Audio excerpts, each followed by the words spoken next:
Big business. RSK, let it play, boy. Yeah. When I tell them I'm an Israelite, it's big business, not miniature. Serving same thing as minister. Kill the flesh, how to finish them. These commandments, they'll sustain you. I'm surrounded by these angels. I ain't worried, I'm protected from seen and unseen dangers. When I tell them I'm an Israelite, it's big business, not miniature. Serving same thing as minister. Kill the flesh, how to finish them. These commandments, they'll sustain you. I'm surrounded by these angels. I ain't worried, I'm protected from seen and unseen dangers. I wake up inside me a prayer, brush my teeth, babe, then I throw on some threads. Wash my face, grab a cup, hold me some yum, put on my backpack, then I'm off to the bread. I eat these devils for breakfast, gotta be careful. Whole lot of blood being shed in the streets. World is so wicked, I weep for the living, I drop a free cheer for the dead. All my white friends in my pocket, or either they loading onto this black card that I swipe. Say every time that I drop it, the verses be hitting more harder than problems of life. Rich, I collected 2 pennies from every person that willingly gave me advice. Being afraid can't exist in my spirit, I'm fearing no man but the Father in Christ. I put in work with the brothers, we stood on them corners from 10 to like 9 the same night, teaching our people the gospel, equipped with a camera, some posters, some speakers and mic. Every time that I see mama, she telling me, son, you gotta walk in the light. Christ, the bread of heaven, keep feeding my spirit, and I wanna low, not a slide. When I tell them I'm an Israelite, it's big business, not miniature. Serving same thing as minister. Kill the flesh, how to finish them. These commandments, they'll sustain you. I'm surrounded by these angels. I ain't worried, I'm protected from seen and unseen dangers. When I tell them I'm an Israelite, it's big business, not miniature. Serving same thing as minister. Kill the flesh, how to finish them. These commandments, they'll sustain you. I'm surrounded by these angels. I ain't worried, I'm protected from seen and unseen dangers. When I tell you I'm an Israelite, tribe of Judah, don't you take it personal. Plead the blood on these demons, we purging them. Don't entertain Jezebels, we be curving them. Ayy, I got a ribbon, she virtuous. In person, this blue life ain't virtual. I can't forget when I heard the truth. I got cut with that word, it got surgical. Conviction can lead to repentance. I pray these verses encourage you. We repenting, now we on the vertical. Judah rising, see Isaiah 32. Big business, nothing minuscule. I picked up that pen back in middle school. Guard your light and take heed who you listen to. Watch your mouth and your ears and your vision too. Hashatan and Shao Kahn, he won't finish you. In Mortal Kombat, this war is not physical. Gird your loins up and follow the general. Messiah is coming, that's scriptural. You gotta starve your flesh. The real war ain't even started yet. This look like a setup for a second exodus. I'm trying to be where the water at. Let's get it. When I tell them I'm an Israelite, it's big business, not miniature. Serving same thing as minister. Kill the flesh, how to finish them. These commandments, they'll sustain you. I'm surrounded by these angels. I ain't worried, I'm protected from seen and unseen dangers. When I tell them I'm an Israelite, it's big business, not miniature. Serving same thing as minister. Kill the flesh, how to finish them. These commandments, they'll sustain you. I'm surrounded by these angels. I ain't worried, I'm protected from seen and unseen dangers.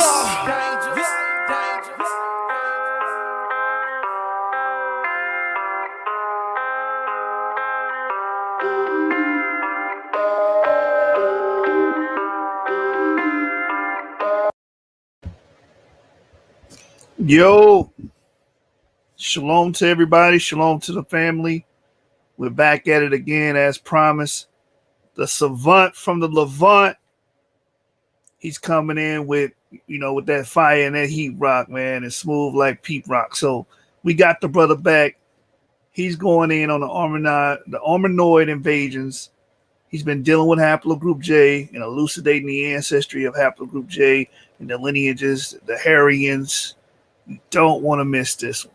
So with no further ado, I'm going to hand it over to my brother, Ivri, a.k.a. the Hebrew of Israel. Talk to him. All right, shalom, everyone. Shalom. This is the last video for this week.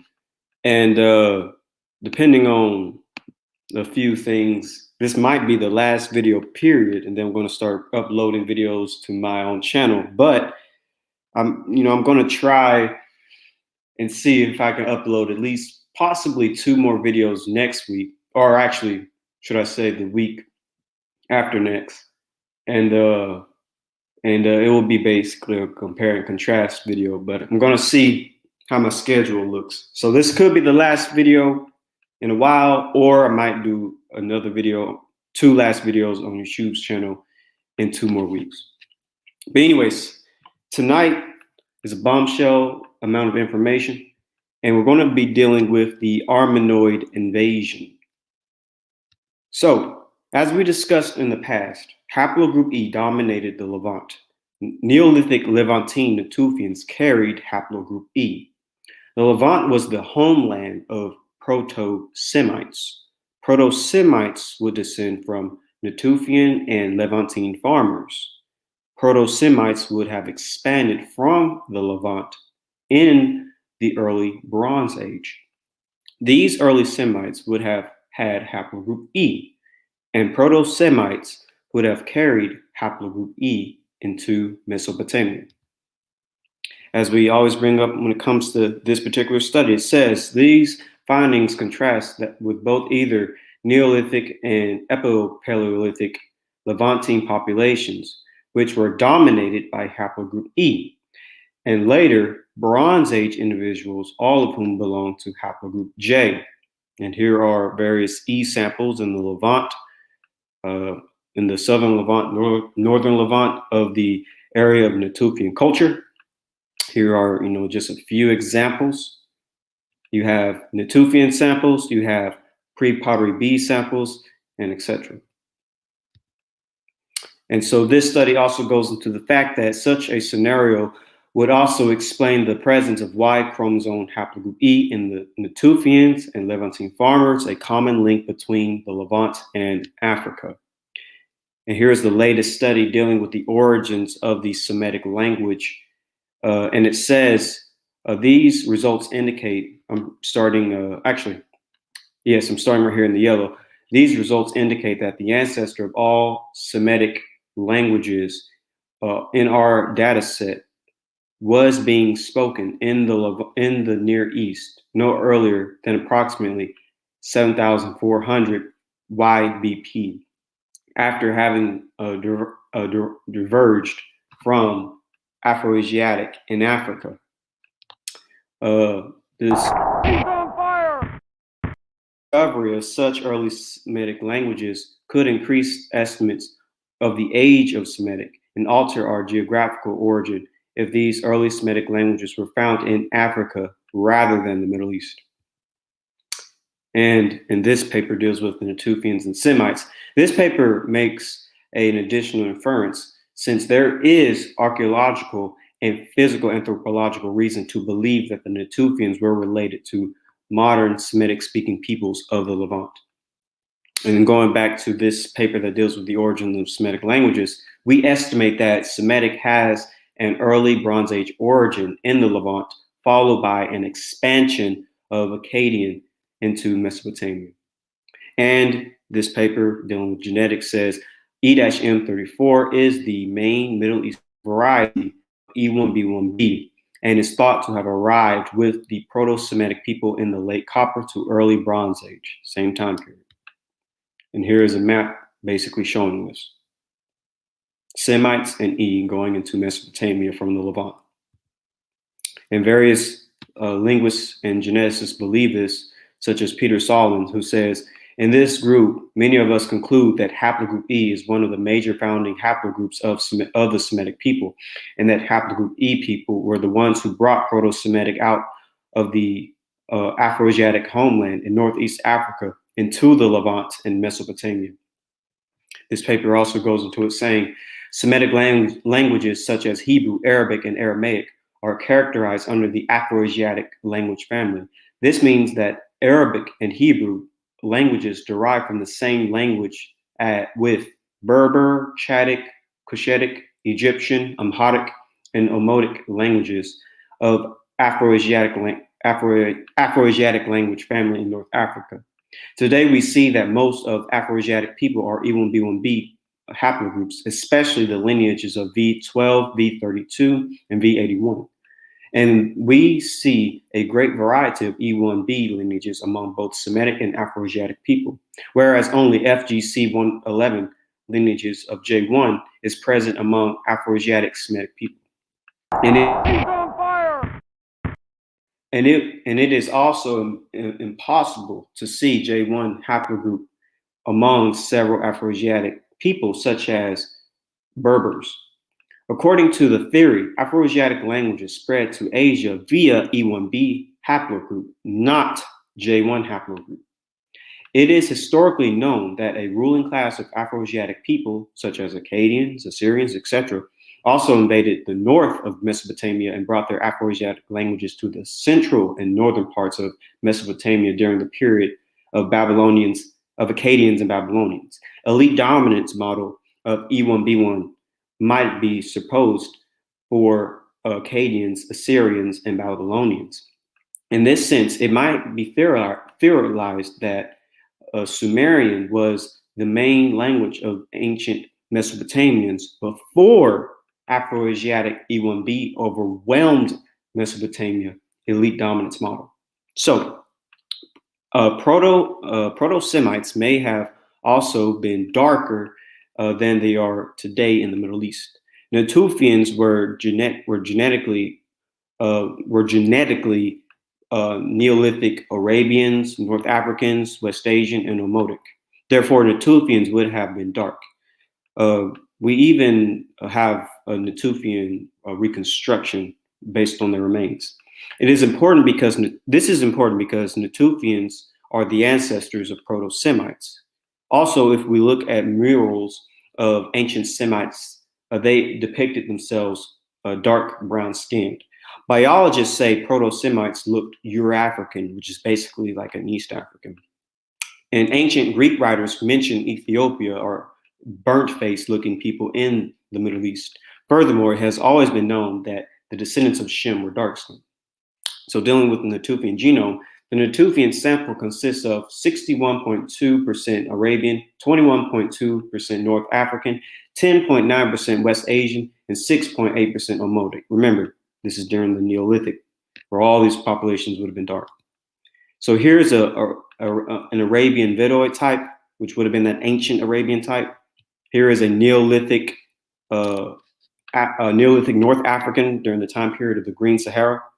And here's an Omotic type of the pre-Neolithic periods. And then this paper goes into the fact that early West Asians resembled Africans. And here is a reconstruction of a Natufian from Jericho. And putting all these phenotypes together, the North African, the Omotic, the Arabian, basically you are going to get like a dark brown skinned individual with black hair and dark eyes, and you put it all together. And here is the paper that deals with the skull type, the cranial of the Natufian. It says it is a further surprise that the Epipaleolithic Natufian of Israel, from whom the Neolithic realm was assumed to arise, has a clear link to sub-Saharan Africa. Interestingly enough, however, a small Natufian sample falls between the Niger-Congo group and other samples used. This placement suggests that there may have been a sub-Saharan African element in the makeup of Natufians. As shown in Figure 1, the Somalis and the Egyptian Bronze Age sample of Naquata may also have a hint of a sub-Saharan African component.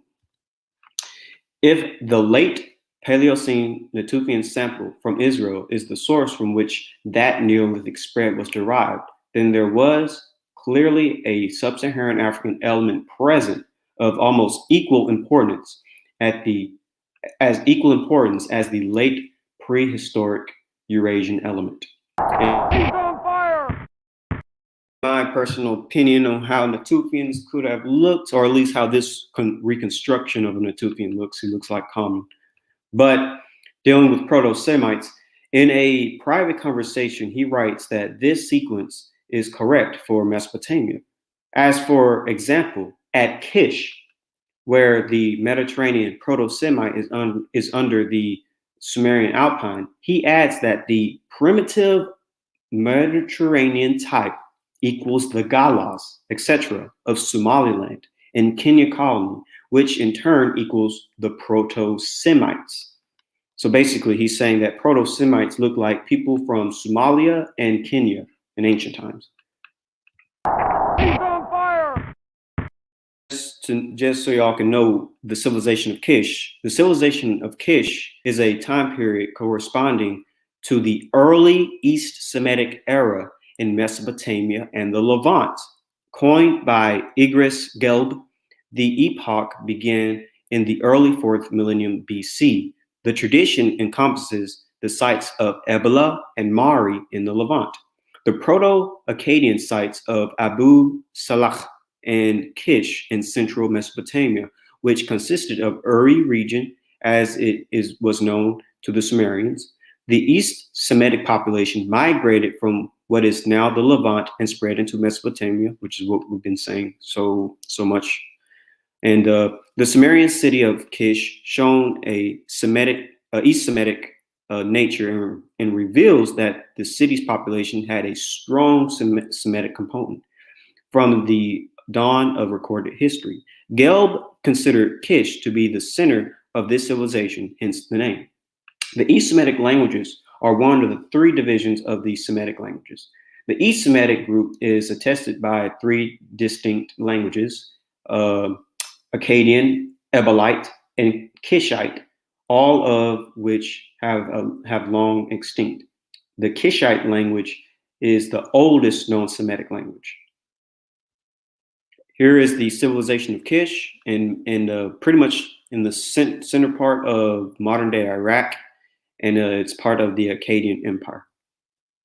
And so when it comes to the Semitic phenotype, Sergey has his understanding of it based on skulls. Sergey argued that the Mediterranean race had in fact originated in Africa, probably in the Sahara region, and that it also included a number of dark-skinned peoples from the African continent, such as Ethiopians and Somalis. Sergey also asserted that the Semites were a branch of Euro-Africans who were closely related to the Mediterraneans. So who are these people? This book goes into that. It says, the Mediterranean race was first defined by Sergey, who also called it Euro-African. The Mediterranean race originated in Africa and is closely related to the Negro, both being long-skulled peoples descended from a common stock, the Euro-African. So the Euro-African basically looks Negro. So here is some breakdown of the Euro-African type. Skin, dark. Hair, dark. Eyes, dark. Head, very long. Nose, often broad. Prognathism, often slight. Here's another book dealing with the brown race. It says, the Mediterranean and East African littorals into the whole peninsula of Arabia and the shores of the Persian Gulf. In other words, Syria, Arabia, Mesopotamia, and Sumer were part of the original dominance of the brown race. Basically, all these regions had brown-skinned peoples. And this sort of fits the human skin color map when it comes to UV light. In the past, humans in these areas of the Middle East would have been much darker, similar to the Africans who were west of them. The earth was a lot hotter back then, and they would have been dark. This is the indigenous skin tone map. And we can tell using artwork that there was dark-skinned people, such as these Arameans. And you can find this at the Louvre Museum in London, or in France. Egyptians depicted Bedouin people from Syria. Head of a Bedouin from Syria, right here. You can find this at the globalegyptianmuseum.com. And these Bedouins, these Syrian Bedouins are obviously dark-skinned, dark-eyed, and dark-haired. And of course, Mari was an ancient Semitic civilization in modern Syria. It was very powerful and important. And it had a decent amount of land. And they depicted themselves with brown skin and dark hair. This is a mural from the Mari Palace. There's a closer image. These are Semites. And here is another mural from the Mesopotamian palace of Mari. And here's another. He's on fire!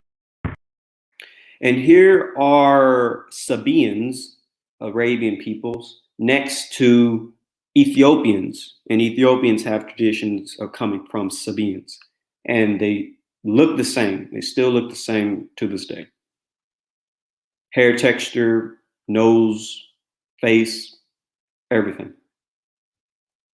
Putting all this together, one can make a decent assumption that Semites in the past would have been a dark brown skinned people with black, curly to woolly hair and various nose sizes from broad to thin.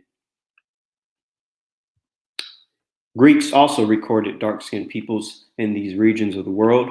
You can find this from the book, The History of Ethiopia, Volume 1, and it says, though the country of Ethiopia is frequently mentioned by classical writers, Homer, Herodotus, Strabo, Diodorus, Penelope, and others, Homer opens in the Odyssey of the Ethiopians, utmost of mankind.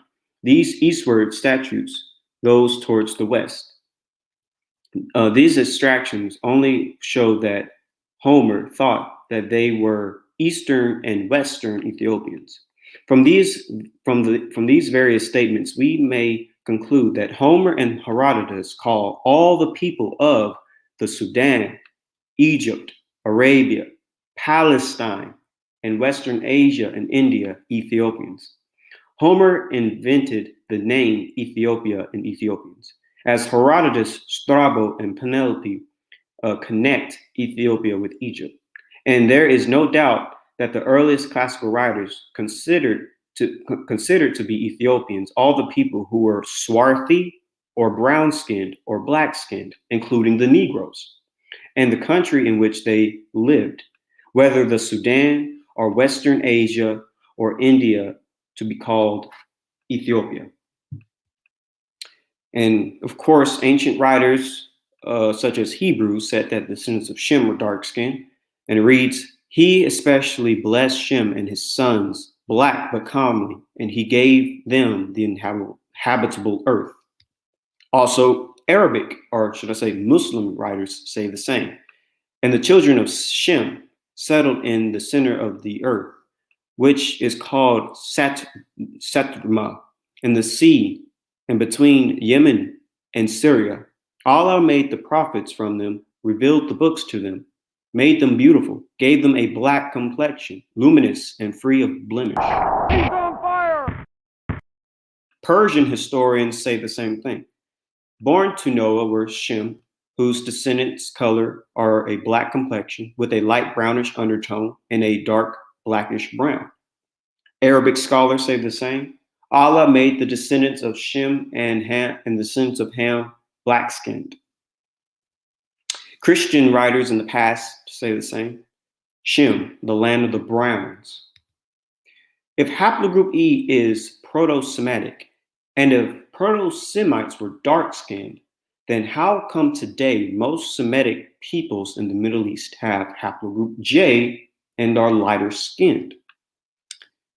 J1-P58 is by far the most widespread subclade of J1. It is a typical Semitic haplogroup, making up most of the population of the Arabian Peninsula, where it accounts for approximately 40 to 75% of male lineages. And here are people who are in Arabia today. This is what they tend to look like. So what is the main topic? What happened to the Middle East? Was there some type of migration of another people? Was there a diluting of the original Proto-Semitic people? Was there a population takeover of the Middle East? Was there a invasion? This is what we're going to try to discover and figure out. Starting from the oldest sources to the newest sources concerning the Middle East and the ancient Bronze Age migrations and invasions. So the Armenoid invasion. Ancient legends and tradition. We're going to first deal with the most ancient of traditions and legends concerning northern invaders and wars between the people of the north and the people of the south. With that being said, let's remind ourselves of the story of Hayek, the Armenian. According to the accounts of Moses of Coron and Sextus Julius Africanus, the battle occurred between the dynasty of Hayek and a Chaldean dynasty in its third generation that had control of Babylon and the remaining territory of Acadia under King Bulus, a symbolic Babylonian/Akkadian god of war or founder of Babylon, depending on mythological tradition. The conflict is said to have happened in 2492 BCE or 2107 BCE. This is the story of Hayek and Bel, and places the origins of the Armenian people as the descendants of the biblical Noah via his son Japheth. Hayek, the descendant of Japheth and noted archer, hence his later association with Orion, rebelled one day against Bel, the evil and repressive Babylonian tyrant, and returned back to his homeland around Mount Ararat in ancient Armenia. Bel followed Hayek in his relations so that a mighty battle followed in which Bel was killed. Hayek then gave his name to his descendants, the Hay people, and the name of the region of Armenia in the Armenian language, Hayastan. This is from the Heritage of Armenian Literature, and it says, Hayek, the legendary archer, has been part of Armenian culture and history since time immemorial. Hayek is considered the patriarch of the Armenians, and it is indeed for this reason that Armenians call themselves Hay. The well-known epic of Hayek's fight against Bel provides substantial proof that Hayek and his people stood up against Bel and halted the unresisted influx of Semitic people from the south. So you have an ancient tradition of Armenians and peoples of the north fighting Semites of the south. Interesting. Hayek, the Armenian, battling Bel, the Akkadian, is a good example of an ancient tradition and legend of warfare between the Caucasian populations to the north and the Semitic populations to the south. So now let's deal with the invasion of Armenoid peoples. This section, of course, named after the title, deals with the influx of ethnic groups with Armenoid features. 20th century biologists were able to determine that there was a type of migration or invasion of Armenoid peoples into Mesopotamia that mixed and eventually outnumbered the Semitic Euro-African population. And just to remind you of the Armenoid type, it is a hook nose, black hair, dark eyes, tan to white skin. Let's begin. The Armenoid racial type, which is the third one claimed in Mesopotamia, begins with the earliest Kish graves and continues through the Babylonian period. Most of the so-called Armenoid skulls were monocephalic and sub-brachiocephalic, although many of the skulls which have been called Armenoid may represent merely the round-headed element of the total group. It is nevertheless probable that a planned occupational brachiocephalic strain actually penetrated Mesopotamia during the 3rd millennium BC.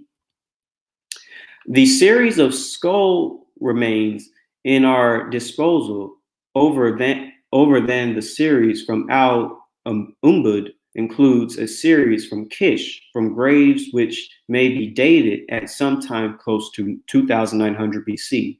Another from the same site from 4th dynasty graves prior to 2500 BC. Skulls of the 3rd dynasty of Ur date about 2300 BC. Neo-Babylonian crania from between 800 and 400 BC. In all, well over 100 skeletons have been studied. Most of the skulls belong to the Euro-African type. The Armenoid racial type, which in the 3rd one claimed in Mesopotamia, begins with the earliest Kish graves and continues through the Babylonian period.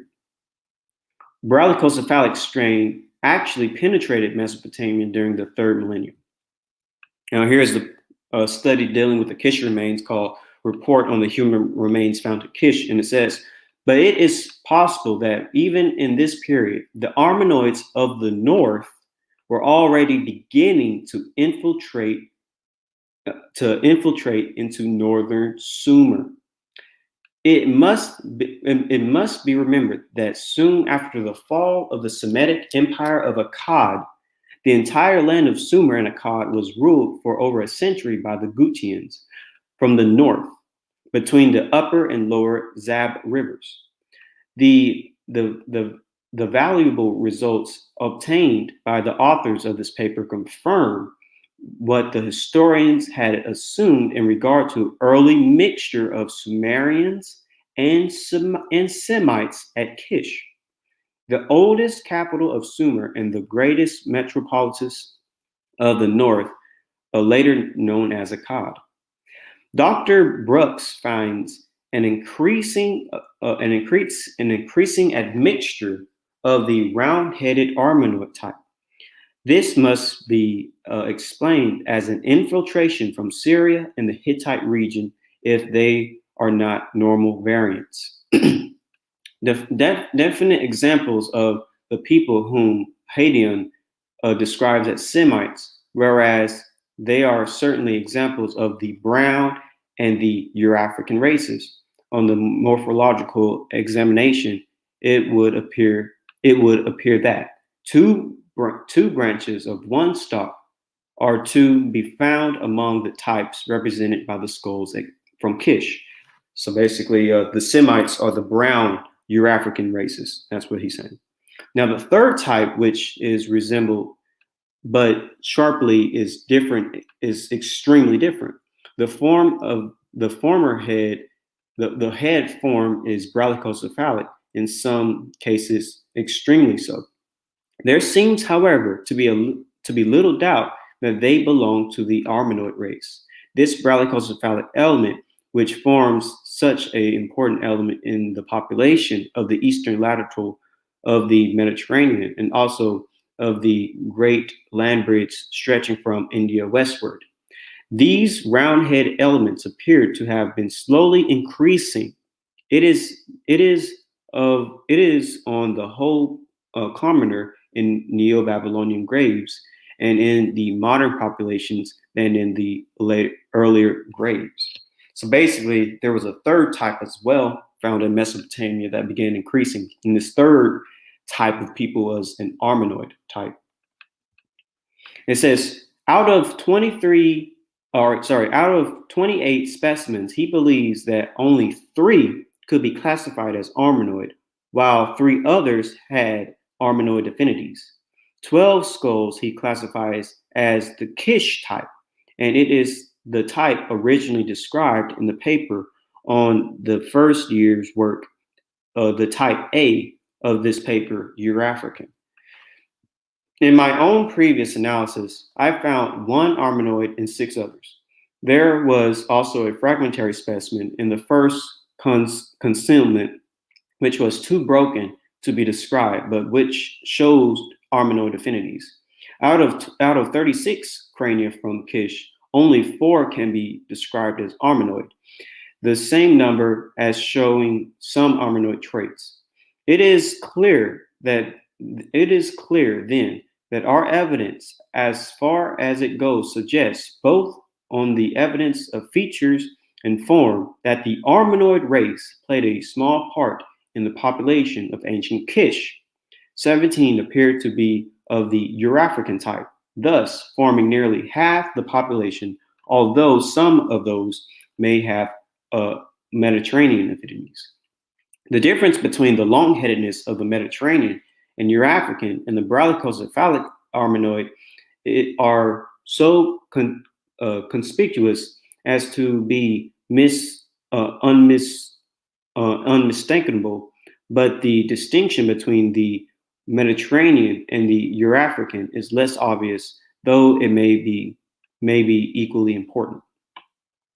As to the presence of Armenoid blood in modern times, there can be no reasonable doubt. In any case, they did not in early times form more than a very small part of the population, possibly ruling classes, possibly mere stragglers from the great populations of round-headed peoples who were moving westward in Neolithic and Bronze Age times. He's on fire! It would appear then that we have at least two groups in the Near East, which is what I've been saying this whole time. One dolichocephalic and the other round-headed, and that although some members of both groups have remained unmixed, others have mingled considerably, so that to form some of the most mixed races in the world. The basal types are the brown Eurafrican group and the Armenoid group. There are, however, strikingly differences from the types as found at Kish. There, the dolichocephals are chiefly represented by the Eurafrican variety. In the Near East, this type, although it occurs, is comparatively rare. The more common type being the brown Mediterranean variety, closely akin to Elliott Smith's Proto-Egyptians. As far west as Crete, they form in early times the majority of the population. But to the eastwards, they are on the whole dominated. But to the eastwards, they are on the whole dominated by the round-headed Armenoids. The history of the Near East seems to suggest that there was a gradual infiltration of the latter type, probably inferior to the Copper or Bronze Age type. Anterior, I think. And so here's a good book called The Archaeology and the Sumerian Problem, dealing with skulls as well, seeing that there's some type of transformation.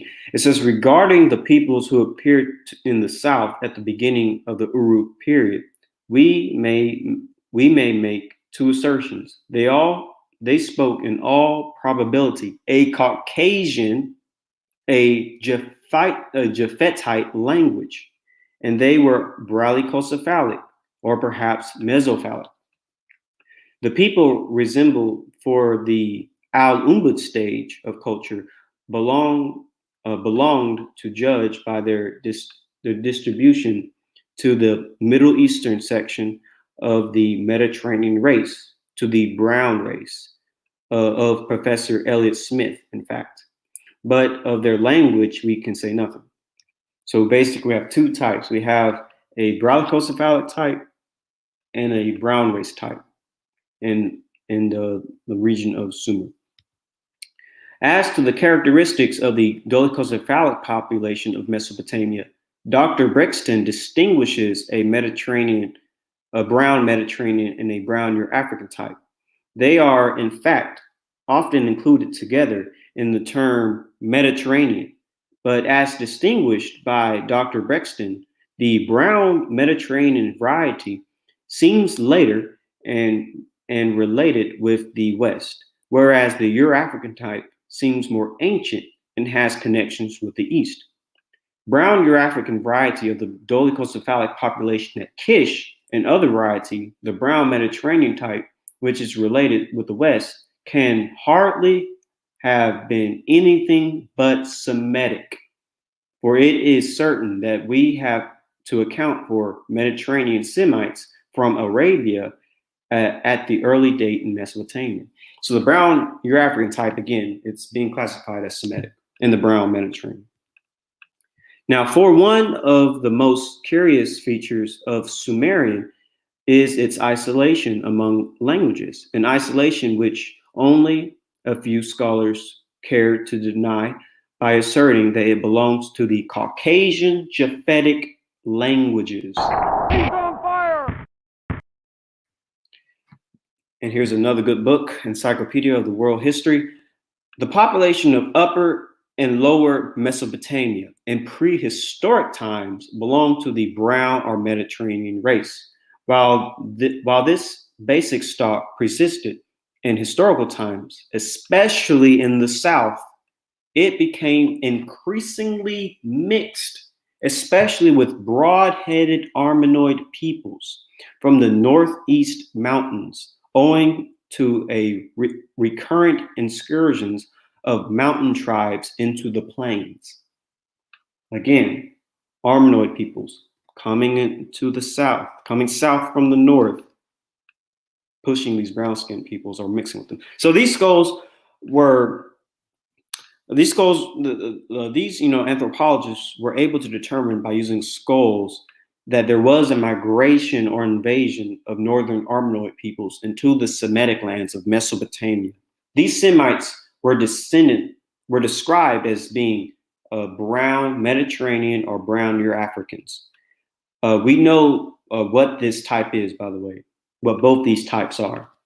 What is the Euro-African? The Mediterranean race was first described by Sergi, who also called it Euro-African. The Mediterranean race originated in Africa and is closely related to the Negro, both being long-skulled peoples descended from a common stock, the Euro-African. What is the Armenoid? The so-called Armenoid type is defined by Haldane under the Eurasiatic brachiocephalus of Anatolian, Armenian, dark hair, tawny white skin, medium stature, very brachiocephalic, a prominent aquiline nose with a depressed tip and large wings is very characteristic. Scattered in Anatolia, Armenia, and ancient Hittites were typical members of this race. Basically, you have two types of people in Mesopotamia. Euro-Africans, which are dark-skinned Semites, and Armenoids, which are light-skinned Caucasians.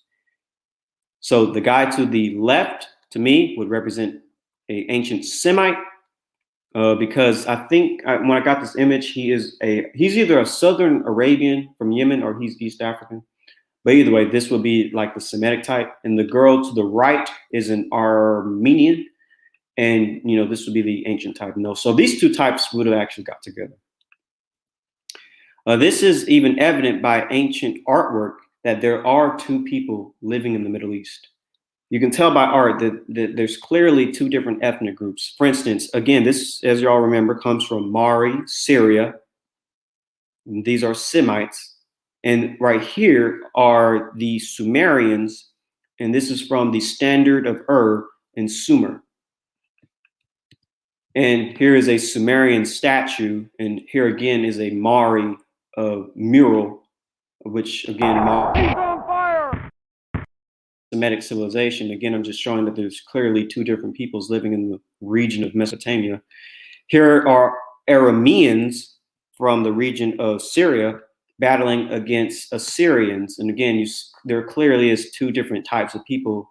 Arameans, these groups of Arameans were quite darker, whereas these Assyrians are much lighter.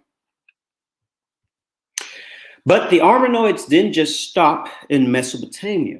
Many 20th century writers were able to determine that Armenoid Caucasians elements penetrated as far south as Egypt and Arabia. For instance, this book that deals with the ancient Egyptians by G. Elliott Smith says, there is a considerable mass of evidence to show that there was a close resemblance between the Proto-Egyptians and the Arabs before either became intermingled with the Armenoid racial elements. He's on fire! Here's a book called The Arabs by Thomas. And it says, the original inhabitants of Arabia then, according to Sir Arthur Keith, one of the world's greatest living anthropologists, who has made a study on the Arab skeletal remains, ancient and modern, they were not the familiar Arabs of our own time, but a very much darker people. A proto-Negroid belt of mankind stretched across the ancient world from Africa to Malaysia. giving rise to the Hamitic peoples of Africa and the dark Dravidian peoples of India, and to the intermediate dark people inhabiting the Arabian Peninsula. Here's the key thing to hear out. In the course of time, two big migrations of fair-skinned peoples came from the north. He's on fire! One of them, the Mongoloids, to break through and transform the dark belt of man beyond India, and the other, the Caucasoids, to drive a wedge between India and Africa. The more vile invaders overcame the dark-skinned peoples, absorbing most of them, driving others southwards, where my own exploration is believed to have discovered vestiges of them in the natural censorship beyond the great sandy sea ocean of Rub al Khali. And here's a good book called The Negro in the New World, and it says, it is quite considerable that the great peninsula of Arabia was once populated as far as its natural conditions allowed by a primitive Negroid stock, which may have been later or partially exterminated by changing and unfavorable conditions of climate and by the aftercoming of the white man. He's on fire! And I'll let you Shub read this one. I'll get some of water. All right. All right. It says the dark skin. Am I echoing? No. Okay, it says the dark-skinned South Arabian today is short and extremely round-headed, but he was no doubt originally much later and dactylocephalic, long-headed, like the so-called Hamites of East Africa. Early pre-Christian skulls found in Hadramaut were markedly dactylocephalic. It has been suggested that the definite change in the racial constitution of the people of Hadramaut resulted from the invasion and inbreeding of brachiocephalic whites, such as the Armenoids or Persians. Henry Field suggested that the Arabia's current ethnography is the result of the mixing of two distinct basal stocks: the dactylocephalic, long-headed, dark-skinned Mediterranean Euro-African, and the brachiocephalic, round-headed, fair-skinned Armenoid. Yes. And so there definitely was some type of biological change to the inhabitants of the Middle East. Modern biologists are even able to determine this by looking at groups such as Natufians. So first, we're going to show you a 19th century quote dealing with it, and there's some modern ones. But it says, dolichocephalic head form, the wide, low, vaulted nose, and in combination with pronaphonism, gives a somewhat Negroid cast in the face. This is talking about Natufians, by the way. These late Natufians represented a basically Mediterranean type with minor Negroid affinities. Keep this in mind. There was apparently a change of race during the Natufian. Now we're going to get into that. We're starting down He's on fire! below the second paragraph, and it says, in conclusion, dental morphology has proven to be a helpful indicator of ethnogenesis and intergroup affinity in group population history. It is used herein as it has been used elsewhere in the study of North African population history to indicate that there was genetic discontinuity between late Paleocene and Heliocene North Africa. A strong case for population replacement or marked admixture has been developed. Population replacement or marked admixture. Interesting. Continuous reading. So it says, using this population replacement finding, it is further suggested that an external migration who came from the north were ancestral Afroasiatic speakers So this next He's on fire! it goes into it. I'm going to start. Let's see. I'm going to start in blue, and it says. Actually, no, I'm going to start up here. I'm going to start in red up here, and it says, if the late Paleocene Natufian sample from Israel is the source from which the Neolithic spread was derived, then there was a clearly a sub-Saharan African element present of almost equal importance as the late prehistoric Eurasian element. Now, keep this in mind. The interbreeding of the incoming Neolithic people with the Insu foragers diluted the sub-Saharan traces that may have come with the Neolithic spread, so that no discoverable element of it remained. This picture of mixture between the incoming farmers and the Insu foragers were originally been supported by archaeological record alone. Why is this important? There was a ethnic change and breeding between Natufians and other people who were different from the Natufians. To me, this explains why Natufians don't seem to have sub-Saharan African DNA later. It's due to the diluting of the original gene pool. This paper says, and it says, however, no affinity of Natufians to sub-Saharan Africans is evident in our genome-wide analysis, as present-day sub-Saharan Africans do not share more NLs with Natufians than other ancient Eurasians.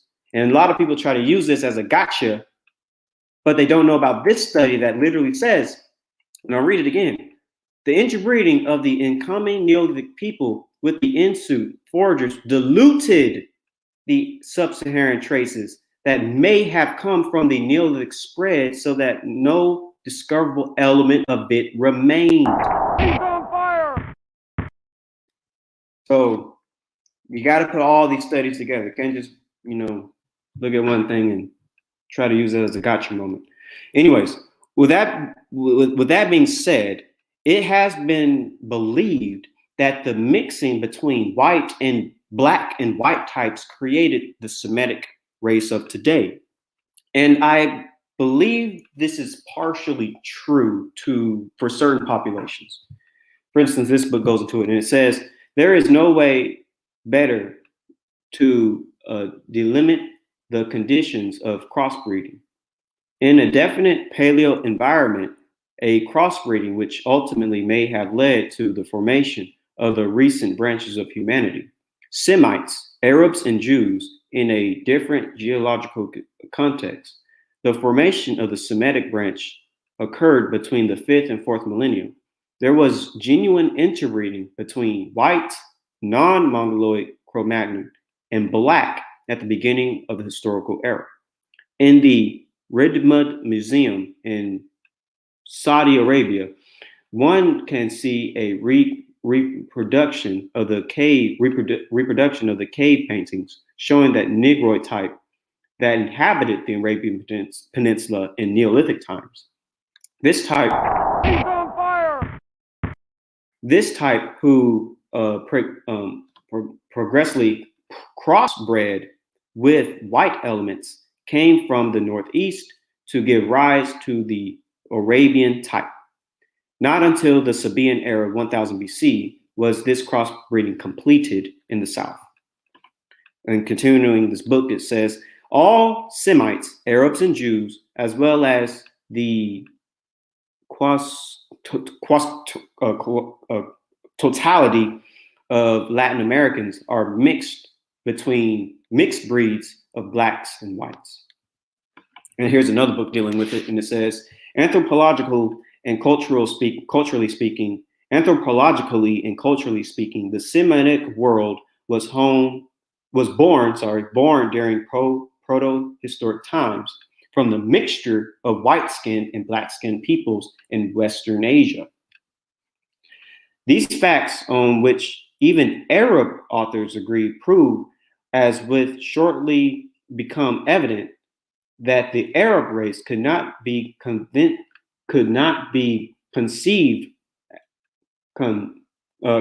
as anything but a mixture of blacks and whites, a process continuing even today. He's on fire!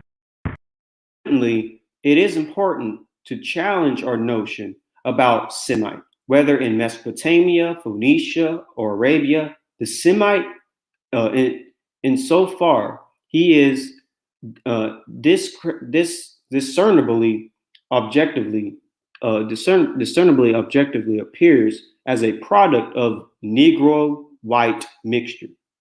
It is possible that the whites who came to crossbreed with the Negroes in the area of West Asia were distinguishable by certain ethnic features, such as the Hittite nose. He's on fire! We all know what Hittites look like. I showed that plenty times. But basically, here's sort of an example of how this mixture would have happened. Eventually, the mixture between like dark-skinned, white-skinned peoples in the Middle East would have, eventually gotten you to that tanned-skinned, curly-haired, dark-eyed type. So anyways, as I stated before, this can be partially true, but the main point I want you to take from this is the biological evidence of ethnic change in the Middle East. Armenoid elements penetrating West Asia and changing the landscape. But can we see historically if there were invasions of northern groups into Semitic lands? History, Gutians versus Akkadians. Historically, it may be true that populations from the Zagros Mountains of Iran and the Caucasus came into Mesopotamia and collapsed the Semitic Akkadian Empire. The Akkadian Empire. So the Akkadian Empire flourished in the 24th and 22nd centuries BCE, ruled by Sargon and Namrsin, and eventually collapsed in 2154 BCE due to the invasion of barbarian peoples and large-scale climatic changes. The Akkadian Empire was an ancient Semitic empire centered in the city of Akkad, which united all the indigenous Akkadian-speaking Semites and Sumerian speakers under one rule. All right, around 4,300 years ago BP, Sargon of Akkad united city-states of Mesopotamia, present-day Syria and Iraq, into the world's first empire. The empire of Akkad collapsed in 2154 BCE, within 180 years of its founding. The collapse ushered in a dark age period. So, Guti people. Guti, mountain people of ancient Mesopotamia who lived primarily around Hadamand in the central Zagros range. The Guti were a strong political force throughout the 3rd and 2nd millennia BC, especially about 2230, when they swept down into Babylonia, southern Mesopotamia, overthrowing the Akkadian Empire. Here is the Zagros Mountains. It's in Iran, by the way. Another map. The Gutian dynasty. The Gutian dynasty was a dynasty that came to power in Mesopotamia, 2199 through 2119 BC, or perhaps 2135 through 2055 BC, after displacing the Akkadian Empire. The Gutians were described as part of a horde that toppled the kingdom of Akkad. It was a conglomeration of tribes that descended from the Zagros Mountains, possibly drawn to the plains for its prosperity. The Gutians practiced hit-and-run tactics and would be long gone by the time regular troops could arrive to deal with the situation. The raids crippled the economy of Sumer. The Sumerian kings list indicates that King Utu of Uruk was defeated by the barbarian Guti, perhaps around 2150 BC. The Guti swept down, defeated the demoralized Akkadian Empire army, took Akkad, and destroyed it around 2115 BC. Ultimately, Akkad was thoroughly destroyed, and its site is still unknown to this day. Still unknown. Thus, a short dark age swept over Mesopotamia. So here's the region where the Gutians would have came from, and they would have came to southern Mesopotamia with hit and run tactics, eventually destroying the Semitic Empire. Conflict between both Gutium and the Akkadian Empire has been linked to the collapse of the empire towards the end of the 3rd millennium BC. The Guti subsequently overran southern Mesopotamia and formed the Gutian dynasty of Sumer. The Sumerians' king list suggests that the Guti ruled over Sumer for several generations following the fall of the Akkadian Empire. Akkad bore and burnt of this. Akkad bore the brunt of this as the center of the empire, so that it was in Akkad that the Guti established their own center in the place of the destroyed Akkad. The Gutians. This is a book called Ancient Egypt and the Near East. The Gutians, during the last years of Akkadian Empire, there were many insurgents by fierce tribesmen from the southeast, carried out hit and run raids. These intruders were the Gutians, one of many people living in the Zagros Mountains. These raiders plundered the rich cities of Mesopotamian plain and were always long gone before any army could arrive to confront them. The Gutians pillaged all over the Akkadian Empire, although they occupied only a few remote regions. Finally, they destroyed Akkad itself. Now He's on fire! out of this presentation and flip to another. Flip to another one that I need to show y'all because I did not add this slide in, and I should have, but my PowerPoint has issues, and I feared that if I try to add slides into this one, it would have just crashed. So I'm going to flip to this, and I'm going to flip back.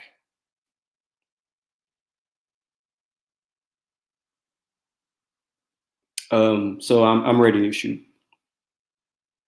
All right. So an example of wait, nope, let's not begin there. All right. The Gutians may be a tribe of Hurrians. The Hurrians expanded after the fall of Akkad. So when the kingdom of Akkad fell in 2190 BCE, the Hurrians and others exploited the consequent power vacuum in Mesopotamia, and I'm going to flip back to where I was at earlier. Sorry, I had to flip back and forth because I couldn't add those in. But so flipping back to my other presentation.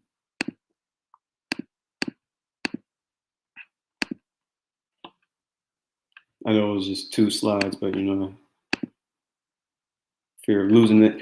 So anyways, here is the region of the Zagros Mountains. It's a very, very cold, cold part of the world, cold place. It's very snowy. Here's a closer image. So this is where the Gutians would have been living. They probably would have been living in the more, you know, a little bit further south of the mountains, but they were a mountainous people. But phenotypically, the Gutians were described as being light or fair-skinned peoples, which is interesting. According to historian Henry Low Holworth, 1901, Assyrianologist Theophilus Peaches, 1908, renowned archaeologist Leonard Woolley, 1929, and Assyrianologist Igris Gellup in 1944, the Gutians were pale in complexion and blonde. The identification of the Gutians as fair-haired first came to light when Julius Orbit, 1877, published a set of tablets he discovered which described Gutian and Substrian slaves as Nemrun or Nemruntum, one of its many meanings, light colored. So Gutians would have been basically basically, you know, light-skinned people, like Armenoid light-skinned peoples, basically. Many historians believe that Kurdish people are descendants of the Gutians as well. Yet another group of Kurds whose existence can be traced to the mid-3rd millennium BC were the Guti, whose kingdom correspond with the part of Kurdistan currently held by Iraq, and who were one of the oldest independent kingdoms of the ancient civilized East. Here's the region of Kurdistan, by the way, and it would be in that region of that the Gutians had.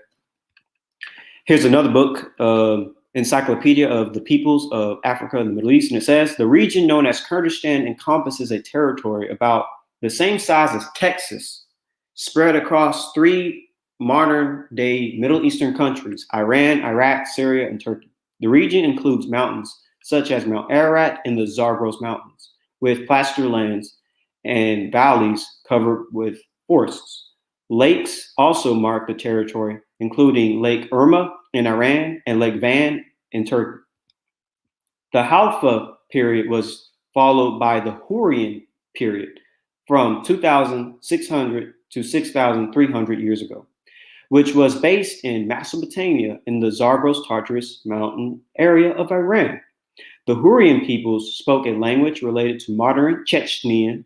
The Hurrians, in fact, comprised a number of clans and subclans, probably not Indo-European in origin. They dominated the area now known as Kurdistan, as well as Anatolia, modern-day Turkey. Sumerian writing dates to around 3000 BCE, referred to the land as Kurdia or Kordia, and the people living there as Kordushi, and the Guti in other variants. These are thought to be the earliest written references to the peoples who would become known as the Kurds. Assyrian records from this period describe these people as the Gorduri or Kurduri around 1000 BCE. The term Kurd first appeared in Assyrian records with reference to these people, also called Kurduri or Kirshduri, living south of Lake Van in present-day Turkey. So here again is the region of the Kurdish people, Kurdish regions in the Middle East, and it is in that region of where all these people would be. Here's a closer image, actually. And so this book goes into it as well. I'm going to skip down to the second paragraph, reading what's in yellow, and it says, the numerous clans of the Hurrians, such as the Gutis, Hattians, Kazites, established the Kazite kingdom of Babylon in the 15th century BC. The Kurdi, Proto-Kurds, Mitannis, Mushki, and Uratrians formed empires and city-states which bore their names. The core Iraq culture is also attributed to the Hurrians. It is generally accepted that the number of small Hurrian states gradually united to form the empire of Mitanni. But the main thing I want you to get is that Proto-Kurds, or the Kurti, are also part of the Hurrian tribes. So Kurds seem to be a branch of Gutian Hurrian peoples. This is, of course, very insightful because we know who the Kurds are related to genetically. Turkish and Kurdish HLA profiles are studied for the first time.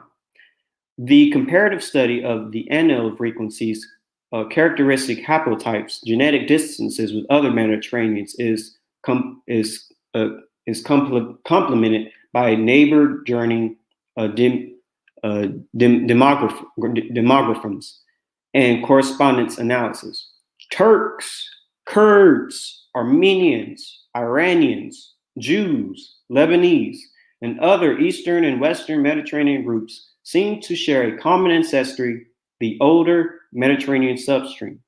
Anatolian Hittite and Hurrian groups older than 2000 BC.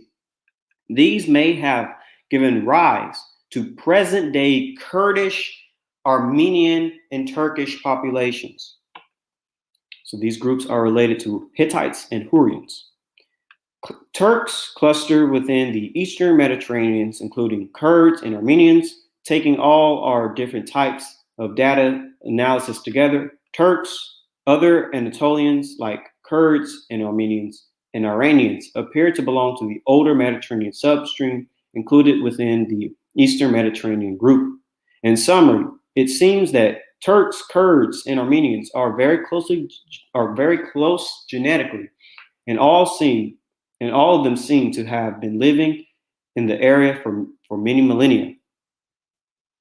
Here's another genetic source that goes into it, and it says Kurds from Iraq, Domhuk, and Erbil area, northern Iraq, have been analyzed for HLA genes. Their HLA genetic profile has been compared with that of other Kurd groups in Iran and Tbilisi, Georgia, Caucasus, and also widespread populations.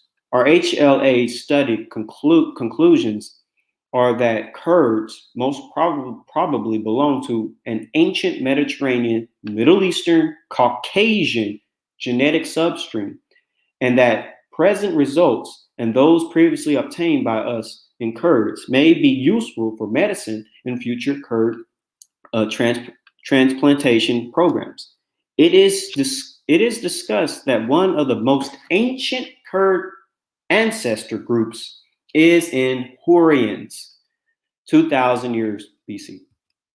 In other words, Kurd people live in different countries in the Near East, such as Syria, Armenia, Turkmenistan, Kazakhstan, Turkey, Iraq, and Iran, and also called Kurdistan, land of the Kurds. Kurdistan is a region placed south Caucasus and north of ancient Mesopotamia. According to genetic studies like HLA in Turkish and Kurdish populations, and an Anatolian Mediterranean source for both populations was put forward. It may be possible that Kurds were initially coming from ancient Hurrians. A second cluster comprises Europeans, Mediterraneans, Caucasus, and Iranian groups. Iraqi Kurds, Iran Kurds, and Georgia Kurds are located relatively close together. Here's the sample table. I'll let you look at that for a few seconds. All right, now going to the next one. The plain genetic distance showed that Iraqi Kurds' closest genetic distance are the following: Near East populations, Iran Kurds, Palestinians, Fars, Parsi, Georgia Kurds, and Ashkenazi Jews. Eastern Mediterranean populations, Armenians, Cretans, and Macedonians, and Mediterranean populations, Sardinians, Spaniards, Algerians, and Italians. Here's the sample table showing you all these groups that they're related to. And it says right here, our conclusions were that their HLA profile showed that Kurds form a part of Mediterranean stock of people and also had Caucasus genetic traits. Selvan Georgians. Also, it is worth mentioning that Lake population East Caucasus area may be close to both Lur and Kurd populations, and Lake name could be considered composed of Lur and Kurd words. In the present study, we have analyzed HLA genes in Kurds living in northern Iraq, Erbil and Dohuk areas. Comparison with other populations place them as a Middle East population, close to Kurds in Tbilisi, Georgia, Palestinians, Armenians, and Kurds in Iran. In both analyses, Kurds are also close to Caucasian, Selvan, and Georgian populations. Conclusion is that Kurds are genetically close to surrounding Caucasian and Mediterranean populations, and that have remained settled down in Kurdistan since ancient times. Supporting historical evidence is revealed in our previous work. HLA genetic similarity have been reported between Turks, whose genes belong to old Anatolian stock, and Kurds. Kurds and Turks speak languages that are included in different families. However, Kurd HLA genetic studies include them into Mediterranean stock together with Turks.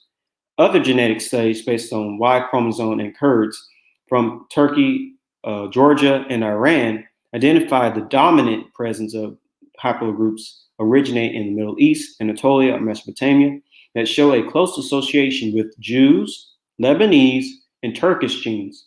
Also, Iranian populations are close to Kurds. Thus, Middle East peoples from Mediterranean border and Kurds seem originally to belong to a similar ethnic group according to HLA autosomic and Y chromosomes genes results. Kurds have always lived in the mountains, being Audio Femonis 6000 BC. Hurrians, whose language was Caucasian and not Indo-European, may be Kurds' ancient genetic background.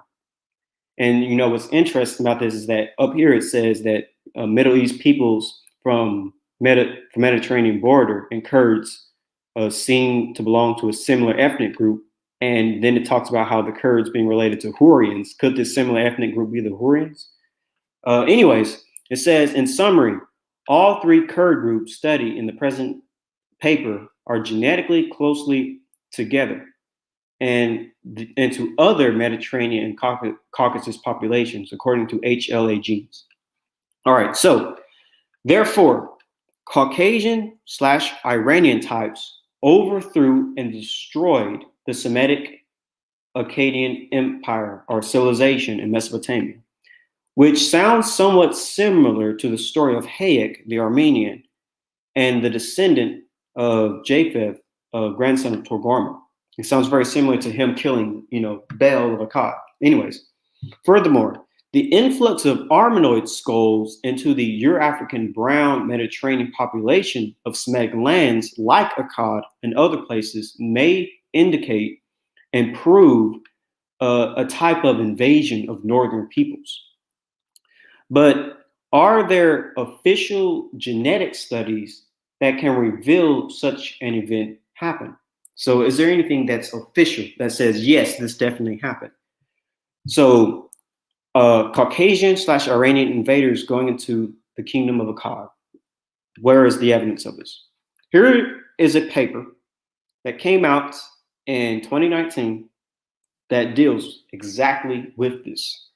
And it says, the admixture time also overlaps with the rise and fall of the Akkadian Empire, which controlled the region from Iran to the Levant between 4.4 and 4.2 KYA. The Akkadian collapse is argued to have been the result of a widespread aridification event around 4,200 YA, probably caused by a volcanic eruption. Archaeological evidence in this period documents large-scale influxes of refugees from northern Mesopotamia towards the south, where cities and villages became overpopulated. Now, here's the key thing to keep in mind. Future sampling of ancient DNA from northern Syria and Iraq may reveal if these migrants carried the Iranian Chalcolithic related ancestry we observe in Bronze Age Sidon and Jordan. So these migrants carried Iranian Chalcolithic DNA. So when the Akkadian Empire fell, we see large-scale influxes of refugees from northern Mesopotamia to the south. We also see migrants carried the Iranian Chalcolithic ancestry. Therefore, it seems to support that Kurds could descend of Gutian/Hurrians that conquered Akkad, and Kurds are genetically related to these northern Caucasian and Iranian populations. Therefore, this is very similar to what we have discussed in the past about people carrying Iranian and Caucasian DNA into the Middle East, and today's Middle Easterners basically being Caucasian and Iranian. Remember, present-day Levantines, this paper came out in 2021, by the way, in August.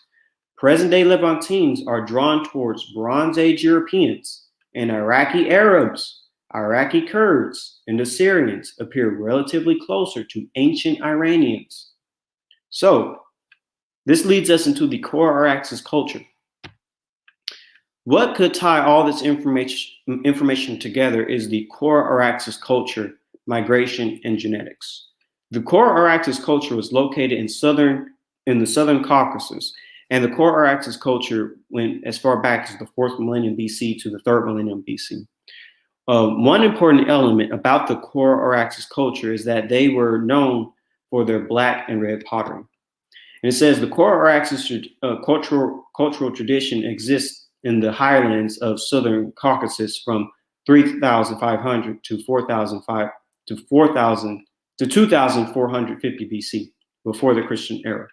By 3000 BC, groups bearing this identity had migrated southwest across the wide area of the Tartarus Mountains down into the southern Levant, southeast along the Zagros Mountains, and north across the Caucasus.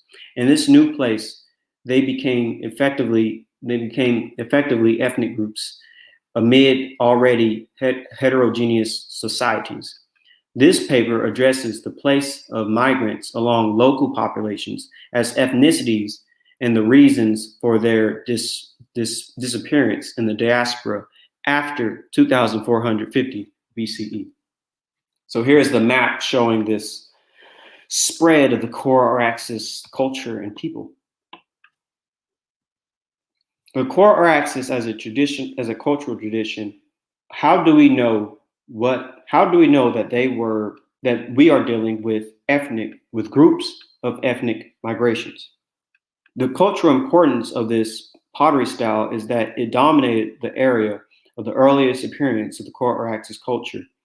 Cultural tradition for a millennium or more in areas out of the homeland of the southern Caucasus. The current nation states of Georgia, Armenia, Azerbaijan, especially Nakhistan in the northeast Turkey. Here's the area of the Trans-Caucasian sites, or the core Araxes culture. So the core Araxes culture, a cultural tradition of the late 4th and 3rd millennium BC, has relatively become a focus of international archaeological research. It was first discovered in the mountains of the Tartarus in southern Caucasus.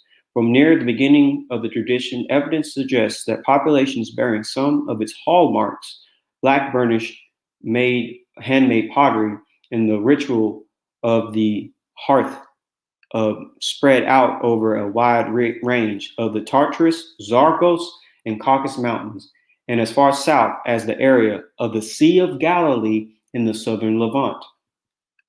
Here is again the core Araxes homeland in gray, and the line deals with the territory that they expanded to. And it says, instead, the greater part of the population still lived in the villages with a rural lifestyle that involved tilling the ground and raising stock. Around 3500 BC, or slightly earlier, the character of the eastern Anatolian highlands began to change, reflected primarily by the presence of visually striking pottery fired to a red and black color spectrum. Handmade, well-burnished, and often decorated with symmetrics form one of the most distinctive archaeological horizons of the ancient Near East, referred to in literature as core Araxes, early Transcaucasian. The suite of material cultural stretched across a remarkable wide area, encompassing eastern Anatolia and the Turkish Upper Euphrates, southern Caucasus, except the westmost part of Georgia. The northwestern Iran. It has also been found in considerably quantity in late early Bronze Age contexts in the Akhum HI, where George and Linda Braidwood designated it red-black burnished wire, a term that emphasizes the distinctive color spectrum. Further south still is related artifacts. Assemblages occurs in the Levant. where its conspicuous presence comes in a decorative form named after the site of Kibrit Karak in northern Israel. So here is the pottery that they have, this famous pottery. Again, just keep these elements about the core axis culture in mind, because it will become important later on in future presentations. But the core axis culture covers the entire landmass of people that we've been discussing so far for the past, 5 presentations. What's interesting about the core axis culture is that there is evidence for these people migrating south, particularly after the collapse of the Semitic Akkadian Empire. And it says, beginning right here in the last sentence in yellow, it gave rise to the later Kibrit, the Karbit Karak wire culture, found in Syria and Canaan after the collapse of the Akkadian Empire. It's been interesting because this is also when the Hurrians started migrating too. But here is a paper that deals specifically with the migration of the core axis culture. By the late 4th and early 3rd millennium BCE, core axis early Transcaucasian material culture appeared from the southern Caucasus throughout much of Southwest Asia. The core axis settlements declined and ultimately disappeared in almost all the regions in Southwest Asia around the middle of the 3rd millennium BC. In this field report, we argue that the core axis culture in the Western Caspian lateral plain ended abruptly and possibly violently. To demonstrate this, we review the current hypothesis about the end of the core axis culture and use results from excavations at Adur Tbilisi in Iran, Azerbaijan. The core axis settlement declined and ultimately disappeared in almost all regions of Southwest Asia around the middle of the 3rd millennium BCE. There are 2 prominent theories explaining the end of the core axis culture. The first highlights the role of environmental factors in the abandonment of the core axis settlements. The second theory stresses the role of migration and arrival of new groups of people into the region. These include a large reduction of the number of settlements, an increase of burial sites, the appearance of collective burials, and impressive royal kurgans, increased mobility, and changes in Semitic tradition. In addition, there is a clear increase in metalwork, especially in the gold and silver attested mostly in rich burial. To some scholars, all these transformations suggest that arrival of new groups of people with a new lifestyle based on transhuman pastoralism. He's on fire! The test trenches of Nadur Tuspi suggest that the core axis occupation ended abruptly in the mid-3rd millennium BC, and that the site was then occupied or visited by a new group of people with new cultural traditions. Evidence for significant destruction followed by a sharp discontinuity in the material culture could represent a violent termination of the core axis occupation at Nadar Tabuski. From a broad perspective, the abrupt and possible violent end to the core axis occupation at Nadar Tabuski, together with the sudden disappearance of the core axis settlement and the scarcity of post-core axis sites in the Mugan Steppe, may indicate that these changes were part of a large-scale phenomenon. On the other hand, Cole hypothesis the possibility of a push-pull process in which new groups of people with wheeled chariots and ox-pull wagons gradually moved from the steppes of the north into the southern Caucasus, and the core axis communities subsequently moved further south. And this is what I believe as well, that it was a push and pull process. I agree with her theory on this. And, those core axis people started to go southwards. Anyways, Coral also reminds us of the evidence of increased militarism from the early to late Bronze Age that is reflected in more fortified sites, new weaponry, and an iconography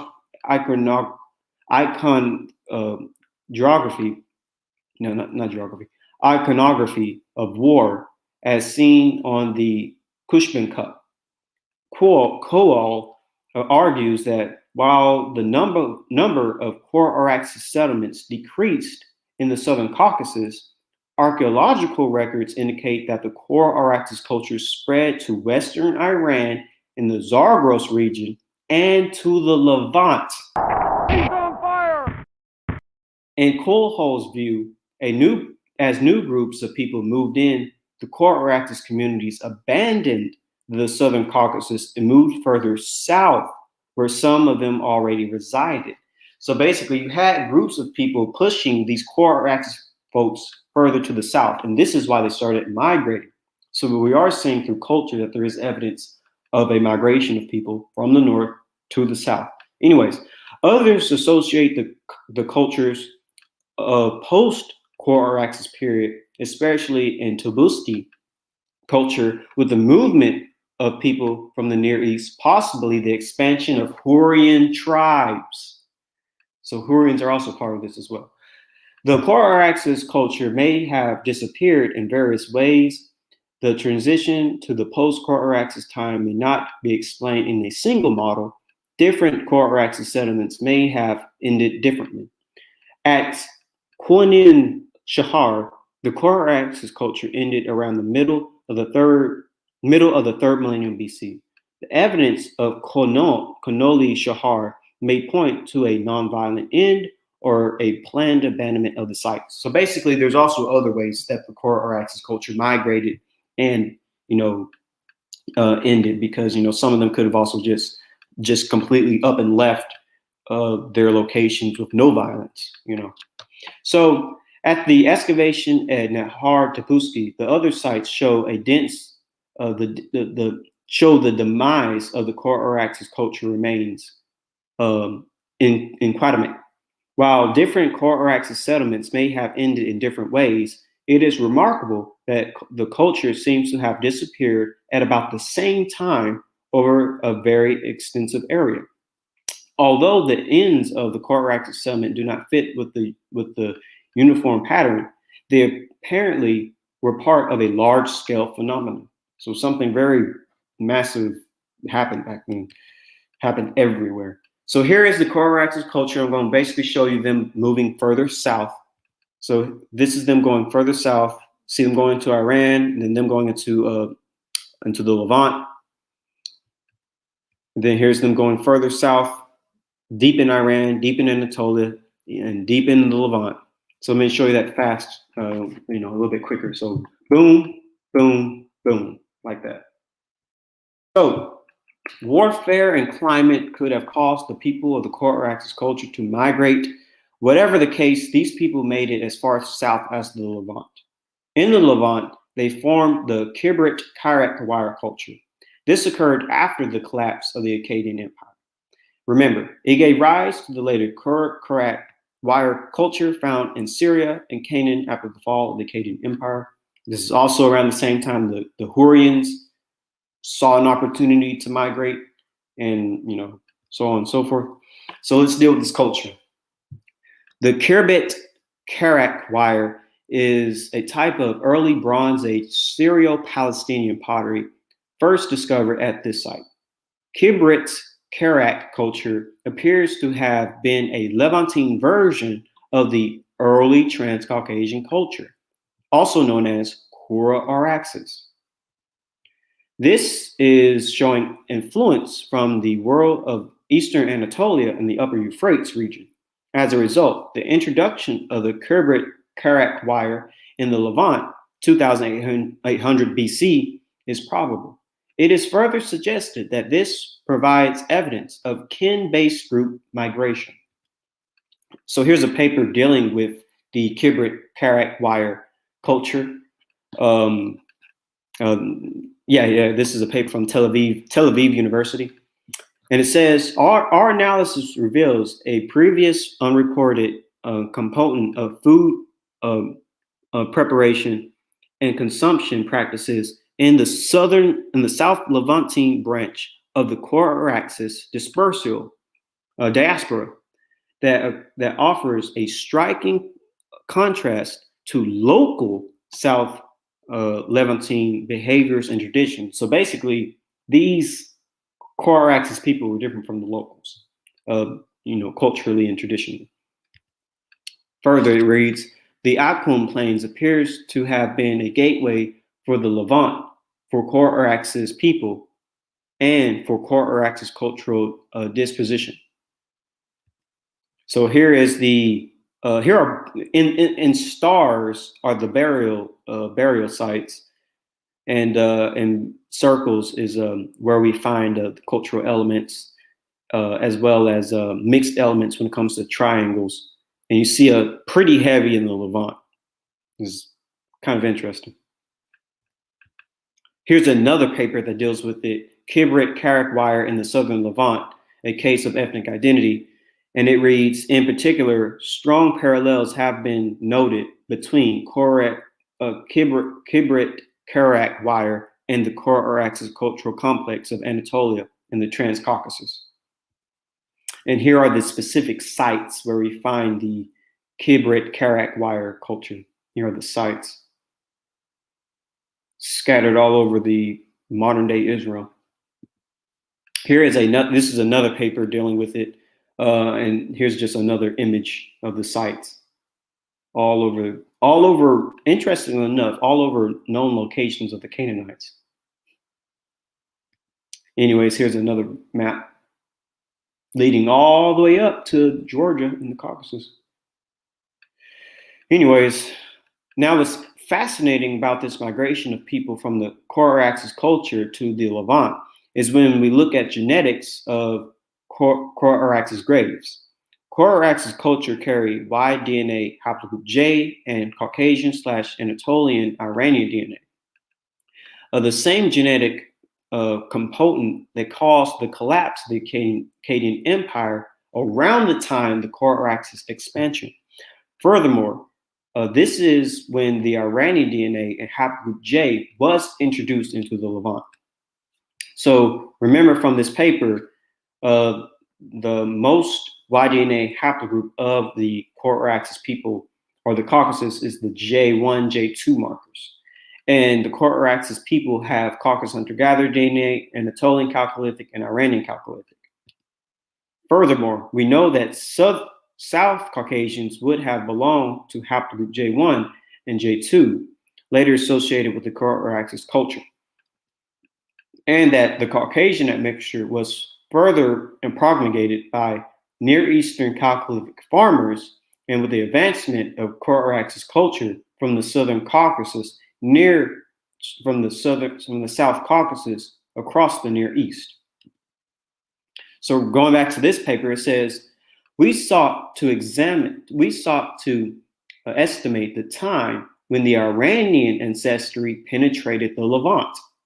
The most significant result was for mixture of Levantine, Neolithic, and Iranian Chalcolithic around 181 and 55 generations ago, which is about 5,000 years ago, or 1,500 years ago, assuming a generation time of 28 years. The admixture time also overlaps with the rise and fall of the Akkadian Empire, which controlled the region from Iran to the Levant between 4.4 and 4.2 years ago, thousands of years ago. The Akkadian collapse is argued to have been the result of widespread edification event around 4,200 years ago, possibly caused by volcanic eruption.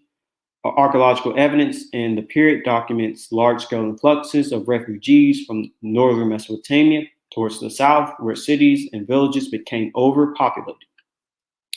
Future sampling of ancient DNA from northern Syria and Iraq may reveal that these migrants carried the Iranian Chalcolithic ancestry related ancestry we observe in Bronze Age Sidon and Jordan. And this perfectly fits with this study that came out again in August 2021 that says, we found an ancestry related to ancient Iranians that is ubiquitous today in all Middle Easterners. Previous studies showed that this ancestry was not present in the Levant during the Neolithic period, but appeared in the Bronze Age, where 50% of the local ancestry was replaced by a population carrying ancient Iranian ancestry. So population replacement by Iranians. Anyways, it says this population potentially introduced the Y chromosome haplogroup J1 into the region. So Iranian people carrying haplogroup J replaced the original population of the Levant, which fits with the Hurrians collapsing, or the Gutians collapsing the Akkadian Empire and Hurrians migrating. Anyways, it says, so basically, haplogroup J men carrying Iranian/Caucasian DNA came to the southern Levant and overthrew the Akkadian Empire of Akkad and went further south into the Levant, which supports what we know about no haplogroup J being found in ancient Mesopotamia, the Levant, or Arabia until the early Bronze Age. Remember this study. It says, among them, haplogroup J-M304 is found in the Caucasus, Iranian, and Anatolian hunter-gatherers and farmers, but not in the Levantine ones. Unfortunately, so far, AY DNA studies are missing from the Arabian Peninsula and Mesopotamia, where haplogroup J-M304 is frequent nowadays. And remember from this study, and it says, we compiled frequencies of Y chromosome haplogroups in this geographical area and their changes over time in a data set of ancient and modern Levantine populations, and note similarly to lizards that haplogroup J was absent in all Natufian and Neolithic Levantine male individuals examined thus far, but emerged during the Bronze Age in Lebanon and Jordan, along with ancestry related to Iranian Chalcolithic DNA. So it's all lining up. This makes it problematic for haplogroup J to be Semitic in origin.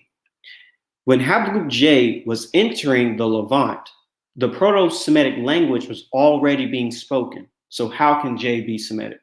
Furthermore, it was haplogroup J carrying Iranian/Caucasian-like people who collapsed the Semitic Empire. So how can these people be Semites when they're the ones who collapsed the Akkadian Empire, already?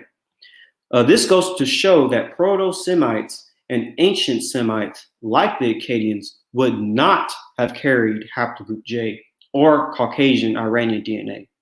Proto-Semites likely had haplogroup E. As I said before, when it comes to this study, we estimate that Semitic had an early Bronze Age origin in the Levant, followed by an expansion of Akkadian into Mesopotamia. Around the same time, E-M34 is the main Middle Eastern variety of E1B1B, and is thought to have arrived with Proto-Semitic people in the late Copper to early Bronze Age. So E has the best chance of being Semitic. The only reason haplogroup J people speak Semitic today is because their ancestors adopted the language back in the Bronze Age when they encountered and mixed with Proto-Semites who were E carriers. This paper perfectly goes into that, and it says it can be postulated that select M35 carriers, speakers from Africa of a stage of ancestral Semitic, pre-Proto-Semitic, entered the Near East, where indigenous peoples adopted it, and via ongoing language shift and population growth, eventually became numerically greater than the original speakers of the ancestor. So these people adopted Semitic and they basically had a baby boom. This paper also goes into it, and it says the presence of Semitic in the Near East might be explained as follows. Early pre-Proto-Semitic speakers would have migrated into Syria-Palestine before the Neolithic, being taken by their M35 bearers, specifically M35/78, and adopted by populations bearing FM89 lineages, which includes J. This paper goes into it as well, and it says the other subclades of J1 cannot be considered to be the paternal descendants of first speakers of Arabic. These other J1 lineages were Arabized alongside other haplogroups like J2 and Q1b, etc. Like J-P58, E-M34 is also shared with their Semitic cousins, the Jews. Haplogroup E1b1b is considered the prime candidate for the origin and dispersal of Afro-Asiatic languages across North and Eastern Africa and Southwest Asia. The Semitic languages appear to have originated within a subclade of the M34 branch of E1b1b. He's on fire! If you don't mind, Yeshu, I'm going to switch my presentation again, because I gotta go back to my other section I was at.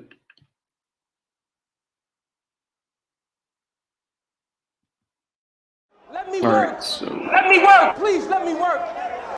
Get that water. He about to get this work. He about to get this work. Hold up. Hold up. He gonna get this work. He gonna get this work. Hold up. He gonna get this work. all right. And so, an example of people who likely adopted Semitic languages would actually be the Hurrians. They were known for adopting and assimilating into other people's cultures. Keep in mind, the Hurrians didn't speak Semitic languages. Hurrians would have encountered Semitic people. Hurrians would have adopted Semitic language and culture. But interestingly enough, Hurrians would have carried haplogroup J. It is likely that the Hurrian conquest of the region was a complex phenomenon, including peaceful migration, infiltration by mercenary bands in the pay of local city-states, followed by the rise of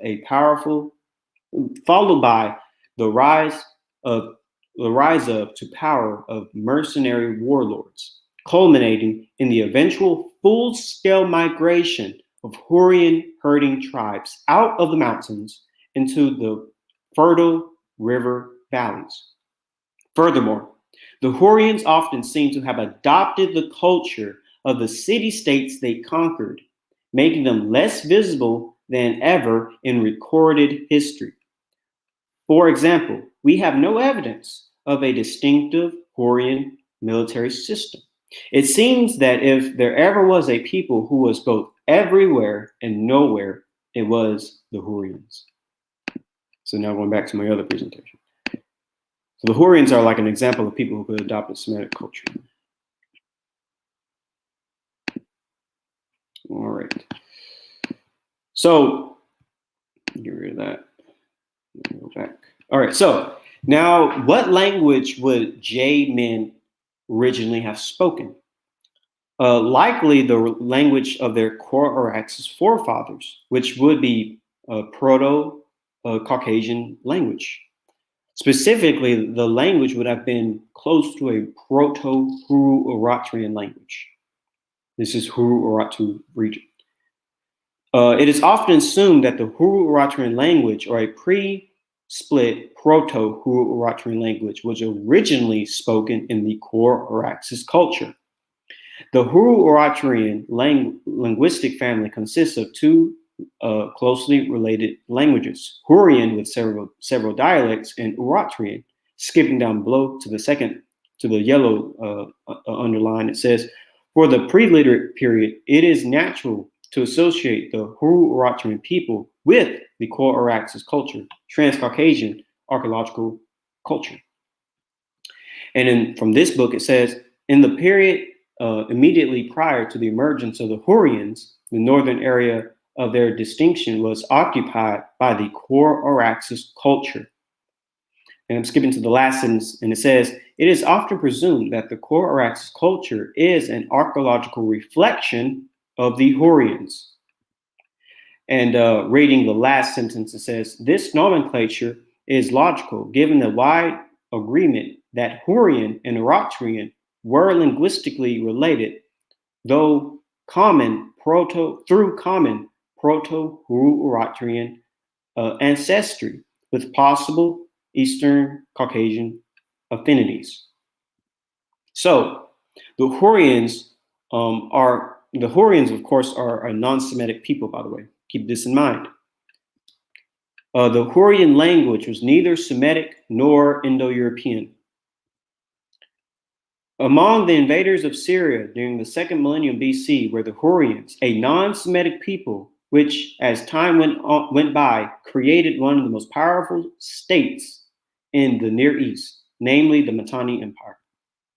So, close modern descendants of the Eritreans are the Armenians, Chechenians, English, Kurds, and other Caucasian populations. The Armenians, according to Dingoff, are then an amalgam of Hurrians and Eritreans, Lithuanians, and the Proto-Armenian Mushki, who carried their Indo-European language eastward across Anatolia.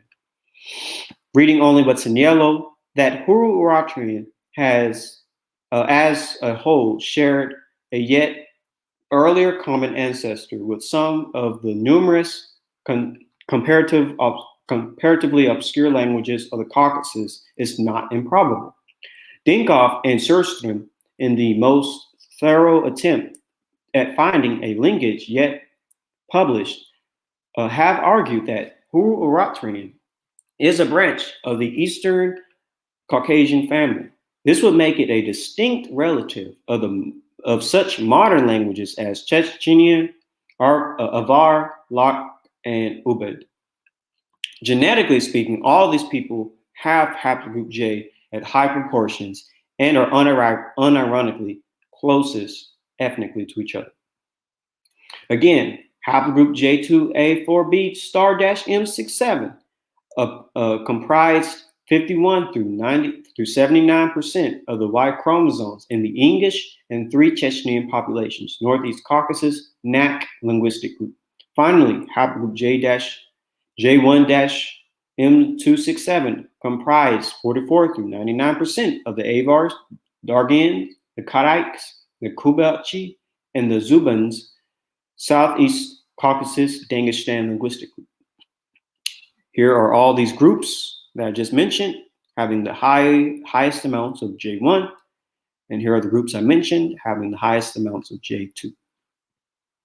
And I read this paper not too long ago, but basically it shows that there is a connection between Turks, Kurds, Armenians, Iranians, and Jews and Lebanese, all going back to Anatolian Hittites and Hurrian groups. And read this as well, and it shows that Kurds are genetically related. All these populations actually are genetically related to each other. You know, Iranian Kurds, Palestinians, Georgian Kurds, Ashkenazi Jews, Armenians, Cretans, Macedonians, Sardinians, Spaniards, Algerians, Italians, all these groups are related. And then a paper I read about 2 or 3 presentations ago, and it also goes into the genetic relatedness of these groups. And it says, we observe that Armenians form a distinctive cluster bound by Europeans, Near Easterners, and the Caucasus populations. Especially, Armenians are close to Spaniards, Italians, and Romanians from Europe, Lebanese, Jews, Druids, Cretans from the Near East, and Georgians and Albanians from the Caucasus. Let's see. And here's a paper also read about 2 presentations ago that deals with this connection between Caucasians and Near Easterners. And it says the MDS plot of pairwise genetic distance shows strong regional clustering separating populations from Europe, the Near East, and the Caucasus, with samples from the Caucasus grouping closer samples from the Caucasus groups, grouping closer to the Near East samples than the European ones. Of those three clusters, the Caucasus appears to be the most diverse, with indistinguishable subgroup variation within them. The first subgroup, including the Danish-standing speakers, Avars, Dargans, Kabushchi, and Naks. The second, Nak speakers, three Chechnyan populations in the English, and the three Azboho-Abajid speakers, Abzar, Sarinians, and Shabushi. Sorry for butchering those words. This plot illustrates both the common Near Eastern background of all Caucasus populations and the pronounced intra-Caucasus genetic differentiation into groupings that correspond well with their linguistic affiliation. Basically, Caucasus populations are very close to Near Eastern populations. Perhaps they're one and the same. And unironically, today, modern Middle Easterners with haplogroup J are related to these Caucasian Iranian peoples who speak non-Semitic languages in the ancient world and even today. Furthermore, modern Middle Easterners still carry this Caucasian and Iranian DNA. This paper deals with West Asian DNA, and it says West Asian ancestry, which is Middle Eastern ancestry, corresponds with Northeast Caucasian, Northwest Caucasian, and Kertvillian language families, as well as our Armenian branch of the Indo-European language family. And this paper, as I always bring up, says that we found ancestry related to ancient Iranians that are ubiquitous today in all Middle Easterners. Skipping down, these populations potentially introduced the Y chromosome haplogroup J1 into the region. Furthermore, phenotypically, this seems to make sense. Today's Middle Easterners look like Caucasians and Iranians, aka Armenoids, such as Arabs, Armenians. I think these are the Chechens, the English, one or the other, they're both kind of the same. Kurds, Iranians. Let's summarize everything we learned so far. We were able to determine that there was a great migration or invasion of northern peoples into the Middle East. We were able to use ancient legends such as Hayek, the Armenian, versus Bel, the Akkadian, to see conflict between Caucasian and Semitic populations. Next, we used skulls, and there was an influx of Armenoid peoples into Mesopotamia and even Egypt and Arabia, a major change from the original population that was Euro-African or Proto-Negroid. Biologically, we looked at history, and from history, we learned about northern invaders penetrating Mesopotamia. These invaders were Gutians, who were a branch of Hurrians, and they collapsed the Akkadian Empire. From this understanding, we then moved to DNA and used DNA. And by using DNA, we were able to confirm that such migrations did occur and that these people had specific genetic makeup, which was haplogroup J in Iranian DNA, which proves that original Semites would not have had this genetic makeup since this genome was just now entering the Levant, where Proto-Semites were just now exiting the Levant. Lastly, we used culture and migration, and we were able to establish that indeed northern people of the Coraxes culture migrated south, having all their genetic similarities in speaking non-Semitic languages. I feel confident in confirming that there was an Armenoid invasion of the Middle East, similar to how there was an Aryan migration into India. So, ancient tradition, Hayek, the Armenian versus Bel, the Akkadian. Biology, we used the Armenoid skull versus the Euro-African skull. In history, we used the Gutian invasion. In genetics, we used haplogroup J in Iranian and Caucasian DNA. In migration, we used the core or axis culture. The last bit of evidence that I'll use that I'll use when it comes to invaders or migrants coming from the north into the Middle East comes from scripture. There is a prophecy that Japheth would enlarge and dwell in the tents of Shem.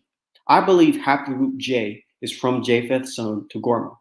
This prophecy may be referring to the core Araxes culture or descendants of Japheth, these Caucasian Iranian populations, enlarging and migrating into the land of Shem or the Middle East.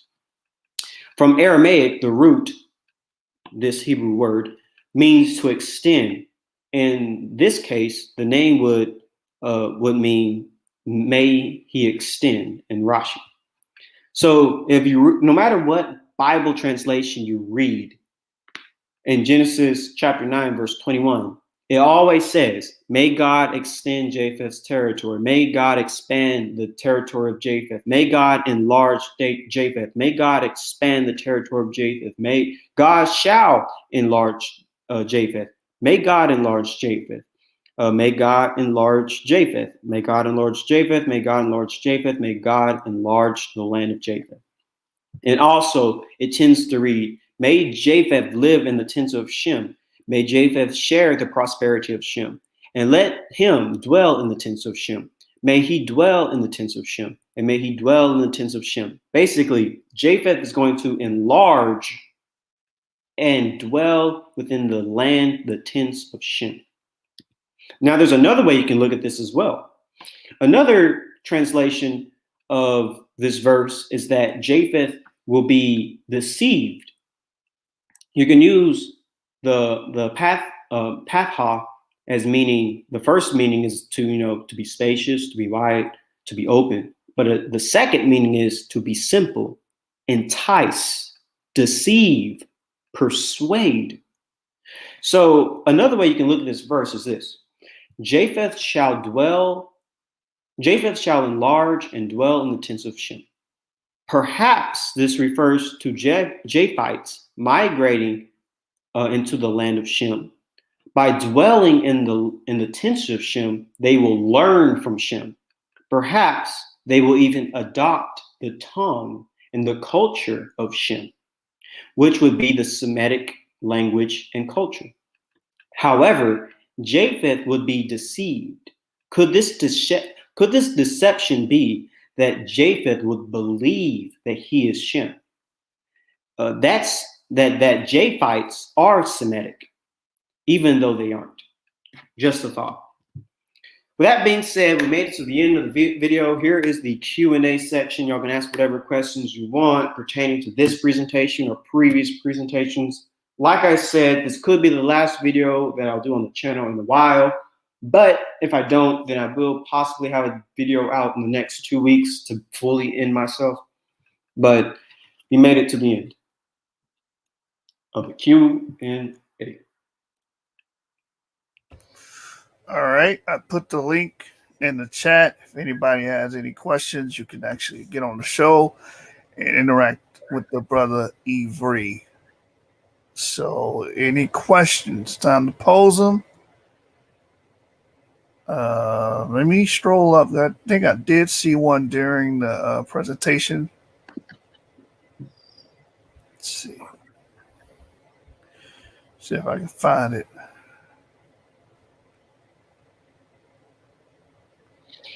And if this is my last video on YouTube's channel, that means I will be posting videos soon on my channel and possibly on Divine Prospects and possibly on Orthodox More.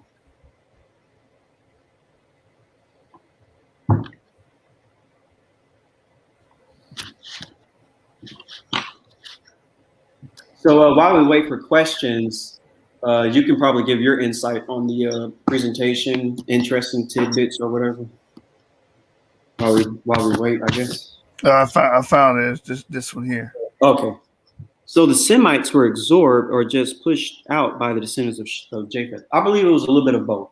Some were absorbed and others started migrating into the desert. There is a paper that deals with the descendants of the Natufians, and we found that the closest people who descend from the Natufians are Arabians and Bedouins, and these groups tend to live like really deep in the deserts of Arabia, so they would be the most genetically Semitic. and they have E markers, by the way. So yeah, some were pushed into the deserts, some were pushed into Africa, some mixed with the descendants of Japheth, and some were just killed and wiped out in wars and stuff. All right, I'm sorry, but I'm gonna make this quick. Think of this migration of Japhites. Think of it as the Aryan invasion of India, basically. Which, unironically, Indians kind of do look like Semites, like mixed Semites. But yeah. All right, so this next question, I'm gonna let you answer. Then I gotta comment towards this because it's getting irritating at this point. When you do something about UMBNA, I am making a video. Well, technically I already have the slides on how we can prove we are Israel, but tonight's not that night. So tonight's about the Armenoid invasion, but don't worry, I do have videos, or I do have slides on proving how we are Israel. But tonight's just not that night. I will be releasing those videos on Divine Prospects channel, on my channel, and eventually over time on Yeshua's channel, if you allow it. Yeah, the way they frame this question as if this topic hasn't been, talked about on the channel, and we discussed the E1B1A argument over and over again, and it's just getting annoying at this point. That, we're talking about other haplogroups right now. The brother's bringing out the Armenoid invasion. The brother brought out some key poignant points about these people. And you guys act as if we can't speak on anything else but E1B1A. This is not the channel. Maybe you need to go follow Dr. Ephraim Isaac. I don't mind having a small audience. I don't care about that. I just care about giving out good, strong arguments and good evidence. That's all. So I tell people all the time, I mean, if you're dissatisfied with the content, go find someone else that will give you the content that you're looking for. This video, I appreciate everything Evie has done, but this channel is not going to curtail towards your personal interest.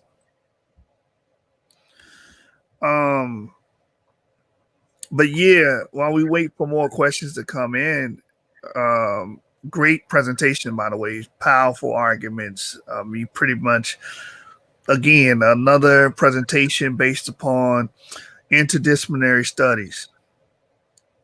All right, well, class and section, find someone else. Find you another channel if you feel that way. This is not the channel for you. But yeah, as I was saying, brother, you went in on several aspects, and again, reiterating what was brought out last night in this Armenoid invasion presentation. You basically showed where the starting point was, what the origin was, which is a key point, and you also showed who the original people were.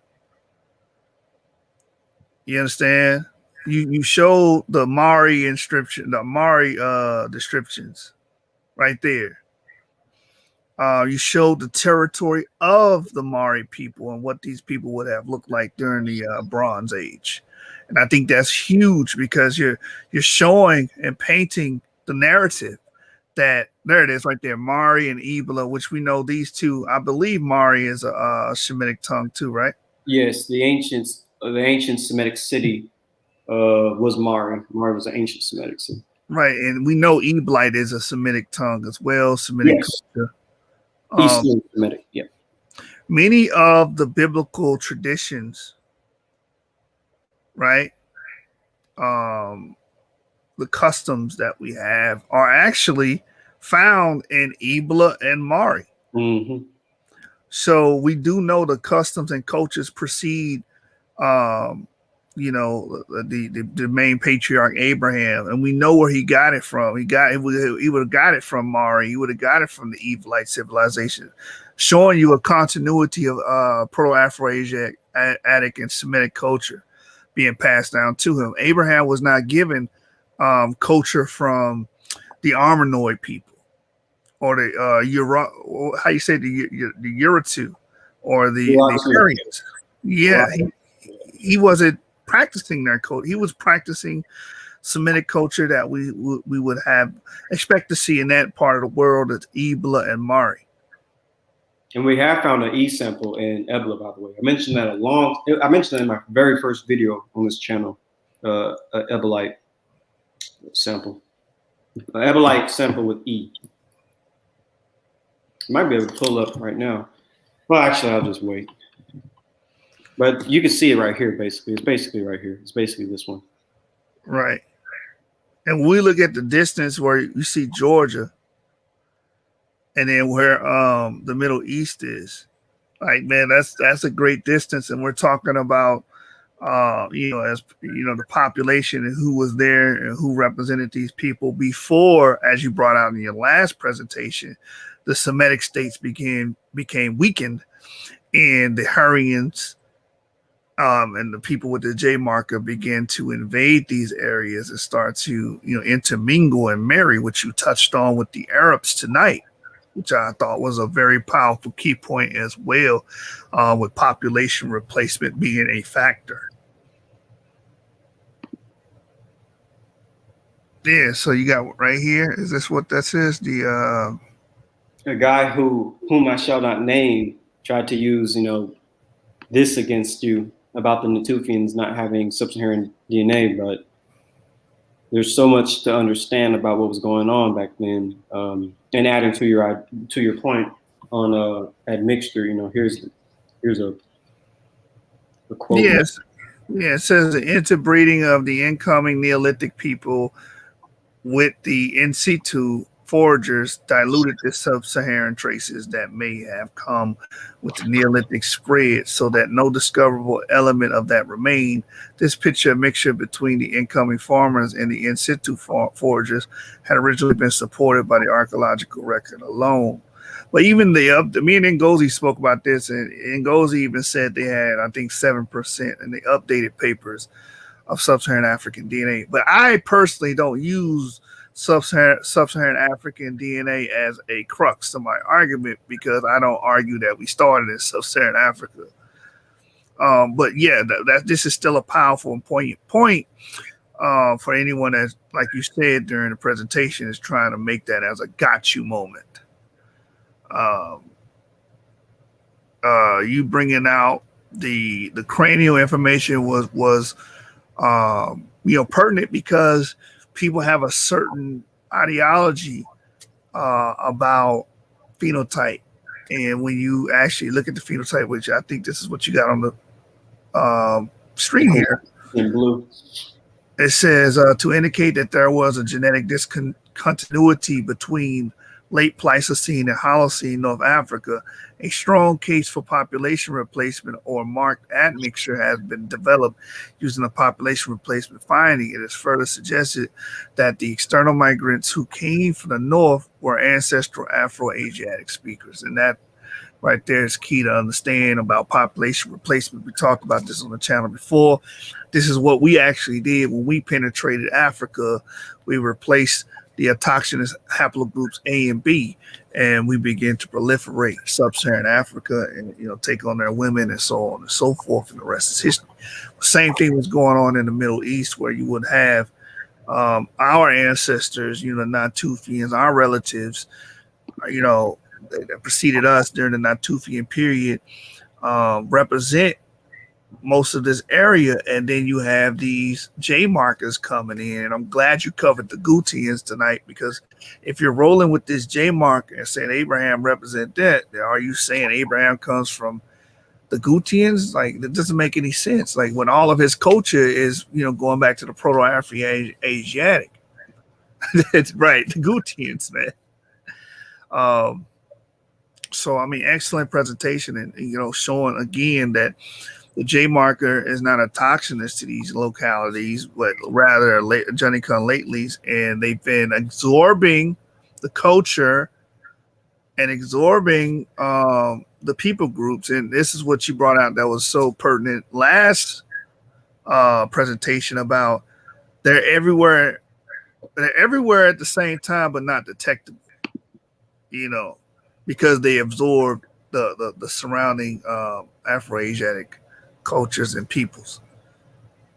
This says the original inhabitants of Arabia, then, according to Saint Sir Arthur Keith, one of the world's greatest living anthropologists, who has made a study of Arab skeletal remains, ancient and modern, were not the familiar Arabs of our own time, but a very much darker people.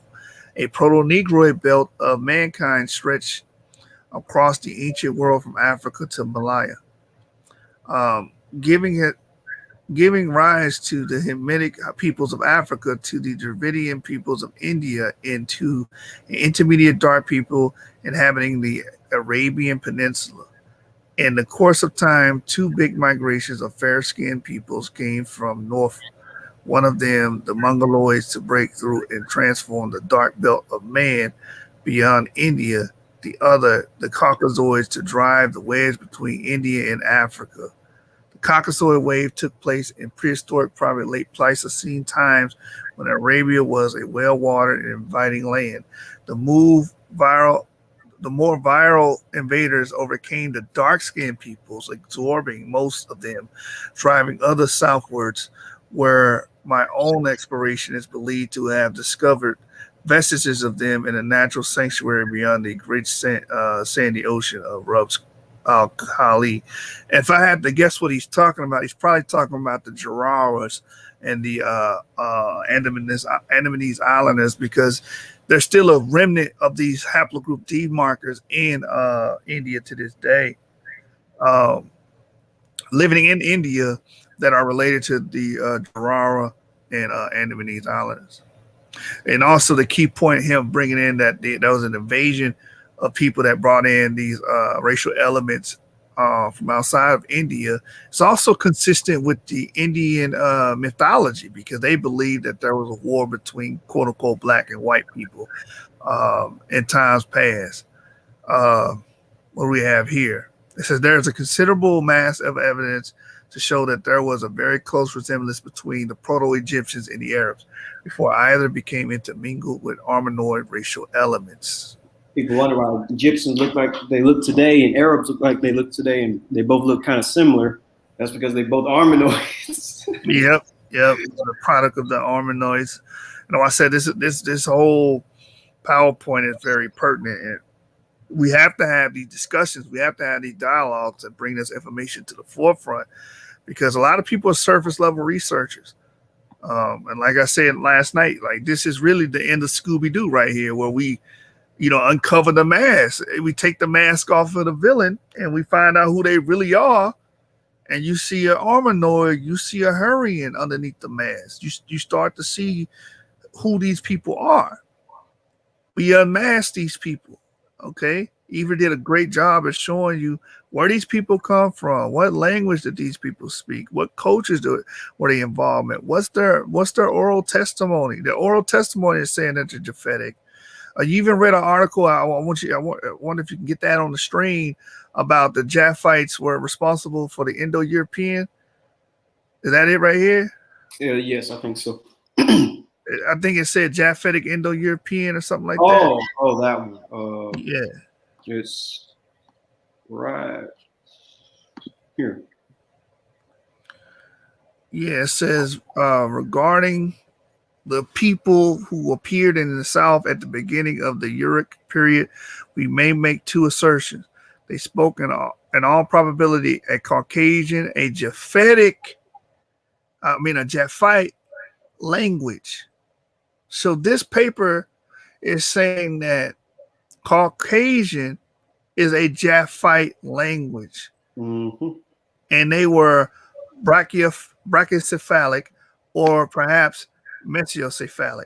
The people responsible for the Al-Ubaid stage of culture belong to judge by their distribution to the Middle Eastern section of the Mediterranean race, to the brown race of Professor Elliot Smith. In fact, but of their language we can say nothing. And this can also, we can use as a proof or base sample for that is what the brother brought out with the Mari people and the Eblite people.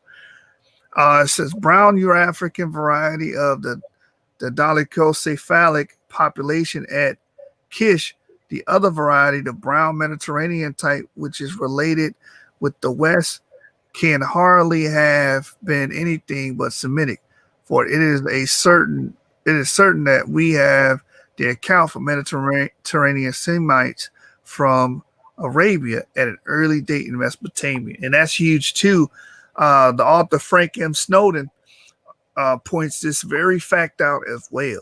It says, for one of the most curious features of Sumerian is its isolation among languages, an isolation which only a few scholars care to deny by asserting that it belongs to the Caucasian Japhite languages.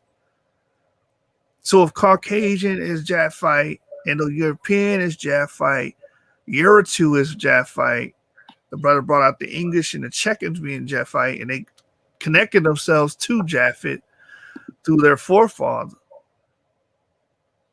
And these people have J markers. This would mean the modern Jewish people groups that include haplogroup J would also have to be Japhite as well. This is a logical deduction. Yep. So yeah, man, great presentation. And again, showing the Mari people, and the people below is a Sumerian artifact, right? Yeah. Yes. Standard of Earth. The War and Peace Relief. Yeah, so I mean, which one of these people Abraham will most likely come from? I would have to be a part of or related to, say it like that. I would have to go with the Mari people, not the Sumerian / Gutians.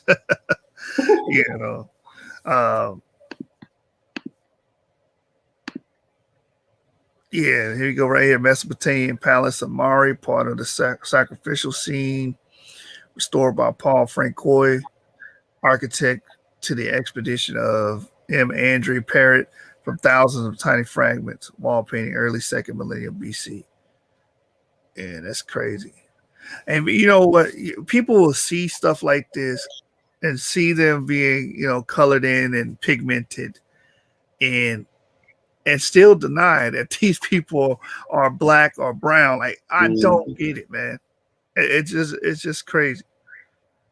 This one says Assyrian king, 730 BC, King Tiglath-Pileser III of Assyria, executed enemy fresco from Bar 730. So this dates to 730 BC, and it's showing you people of brown skin in 730 BC in the Middle East. Still exists. Before we read this, I also want to point out something. People got to realize that haplogroup E makes up 25% of Middle Eastern populations. That's a quarter to this day. And geneticists are looking at that as saying, this is not from a recent admixture event. It's too great of a proportion to say that it's from a recent admixture event. These people are always here. It's not an effect of the transatlantic slave trade. It's not a result of the trans-Saharan slave trade. This is stretching back into, ancient times, and these people have left their genetic footprint here. Mm-hmm.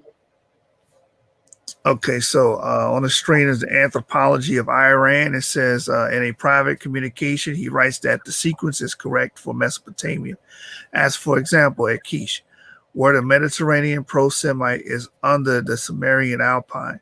He adds that the primitive Mediterranean type equals the Galas, etc., of Somaliland and Kenya colony, which in turn equaled the Proto-Semites.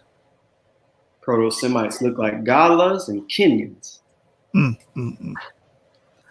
Hey, I mean, according to their skulls. Listen, man, we've been telling this same story over and over again. We still beating the same drum, and those that's gonna, what are they here for? Bear, like the Bible says. Right. Ron is big on the skin map thing, But if you even go by the skin map, the Middle East would be brown. So it's like it's not even an argument. Yep. Then you got early with the go down real quick. The dreads, yeah. Wait, hold The on. dreads, the one you just had. You can go back to the one you just had, yeah. So this is supposed to be a Syrian, if I'm not mistaken, right? These are Bedouins from Syria. Syria, yeah. Syria, which makes a lot of sense because we know the Natufians, they stretch from the territory stretched from the Negev all the way to North Syria. So we expect to see these descendants in these areas. So these depictions are not shocking to us. Nope. You know. And this was made by the Egyptian Ramses III. Actually, these were captives. Right. So if this is Ramesses III making these descriptions, you guys do know this is only 3,000 years ago. People were looking like this in that land. Yep. And it's interesting because these guys look a lot like these guys in 730 BC. They have the same type of headband and same type of dreads, at least in my opinion. So, and these are Arameans, by the way. Which Arameans would be Shemites. Yep. I mean, these are the descendants of Amram. Like I said, the prosecution is seeking a conviction, and we pretty much got our conviction. These people are Hurrians. These people are Armenoids. These people are real Caucasians, not how we use it now. These people spoke the Caucasus dialects and the language phylum, and we can see where they came from. They replaced the autochthonous people in the Middle East, man. It's just that simple. The Caucasus populations and Near Eastern populations, the Chechens. So the brother brought out last night who the Chechens were, the English are. These people have an oral tradition of going back to Hayek, and the Armenians have a tradition going back to Hayek. The Chechens and the English have a tradition going back to a man named Caucasus, like literally Caucasus. Oh yeah, son of Togarma. Yeah, Togarma. Yeah, but I don't have it in this presentation. Yeah, but look, it says Abkhazians, Georgians, Kazakhs. I guess no one would know Kubak. And then these people related to the Jordanians, Lebanese, the Turks, Iranians, Armenians, Sudan Arabs, Algerians, and then you got the European populations, the Greeks, the Italians. What do these all have in common? That damn J marker, man. J. I mean, it's a case, is hook, line, and sinker, man. This one says Western ancestry correlates with Northeast Caucasians, Northwest Caucasians, and Kartvelian language families, as well as the Armenian branch, of the Indo-European language family. And we read earlier that this would all fall into Japhite. We found an ancestry related to ancient Iranians that is ubiquitous today in all Middle Easterners. Previous studies showed that this ancestry was not present in the Levant during Neolithic periods. And that's key right there. Mm-hmm. Yes. That's key. So the progenitor, again, we always argue from the progenitor standpoint. The progenitors are Afro-Asiatic, the Semites. They would have been in the Levant, part of the Levantine populations. But these group of individuals are not a part of the ancient Neolithic Levantine populations. They came later from the north, from places like Georgia. And they began to invade these areas and began to absorb the population and absorb the cultures. They say that we are the one misappropriating culture, misappropriating identity, but these guys are on record doing this for at least 5 millennia. That's 5,000 years. Mm-hmm.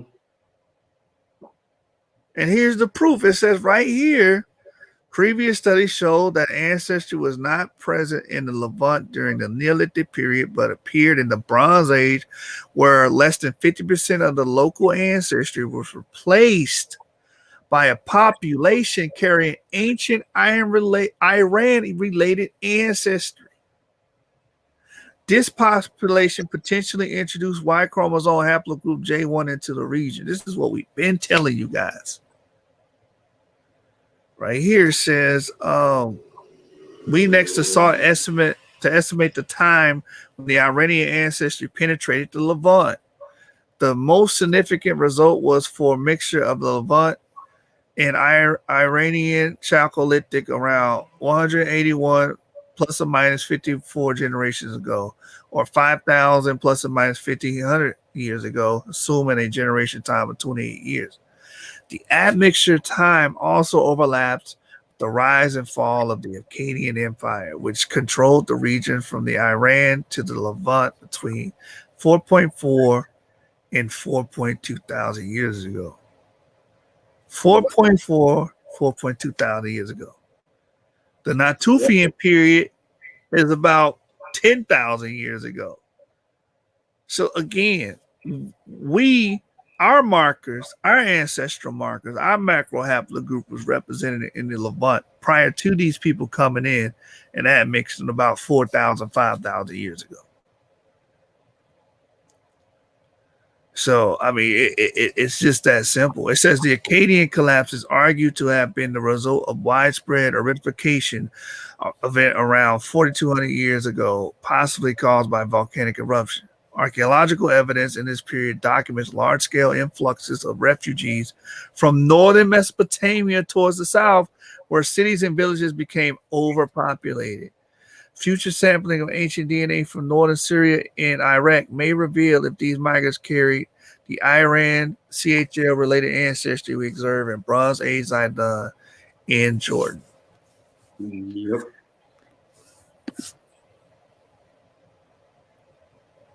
Y chromosome haplogroup JM304 represents the major male lineage in West Asia today. Around the time of Neolithic demographic transition, the genome-wide ancestry of West Asian populations was geographically structured into three groups.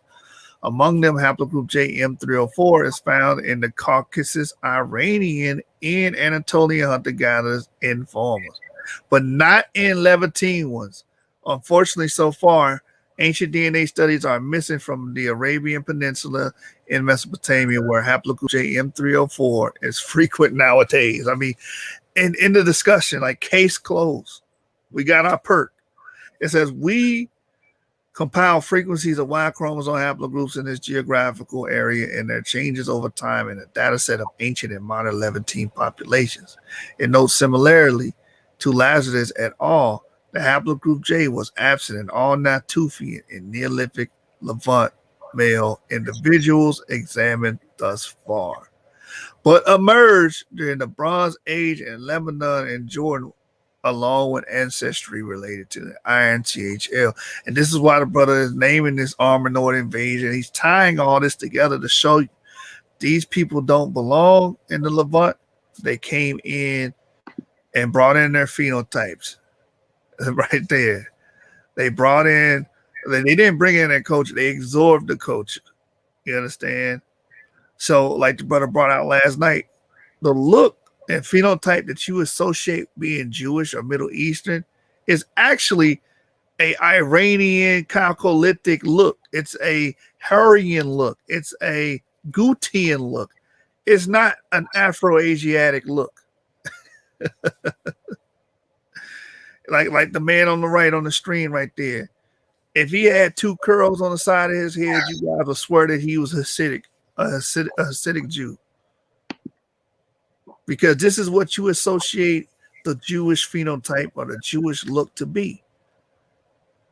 These pale people with these, hook noses. And this ain't a racist campaign or a phenotype campaign. We're just revealing the truth of where these phenotypes come from. These are Caucasoid, Armenoid features that were disseminated through these lands and proliferate these lands through these Hurrians and through these Armenoid people with these J markers that don't really belong in the land the Levant. It does not reflect the original people, the autochthonous people that would have brought forth Abraham, and therefore would have brought forth the Israelites. And that's what was showed tonight. All right, here's giving an example of the mixings of the phenotypes and an example of it and how it would have shaped into today's phenotypes we see in the Middle East. Right here says that these facts on which even Arab authors agree prove, as will shortly become more evident, that the Arab races cannot be conceived as anything but a mixture of blacks and whites, a process continuing even today.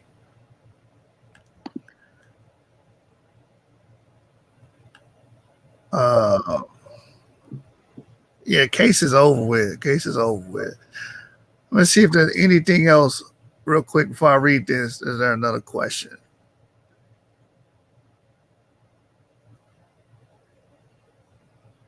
There is a question right here. I may have missed it, but I know you mentioned that the Sumerians were primarily by paternal J. My questions: do we know what haplogroups they were before, and can we link them to specific cultures? So you want to know what the haplogroup was of the Sumerians before? Can you clarify that? Because their haplogroup would have just been that. Like Sumerians would basically have descended from those Caucasus hunter-gatherers who were J markers.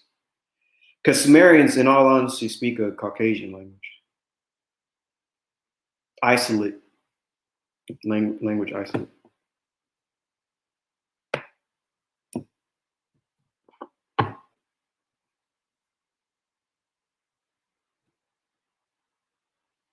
All right, I'm gonna read this before I get his next question, and maybe he will clarify. But the statement is: consequently, it is important to change our notions about the Semite, whether in Mesopotamia, Phoenicia, or Arabia. The Semite, insofar as he is discernible objectively, appears as a product of a Negro-white mixture. It is possible that the whites who came to crossbreed with the Negroes in the area of Western Asia were distinguished by certain ethnic features, such as the Hittite nose. And we know what the Hittite nose looks like. All right, so he clarified. He said, of the people who were living there before, any culture before the Sumerians. You did have some cultures before the Sumerians, I think, but I can't remember off the top of my head. But the cultures before the Sumerians, we haven't sequenced their bones.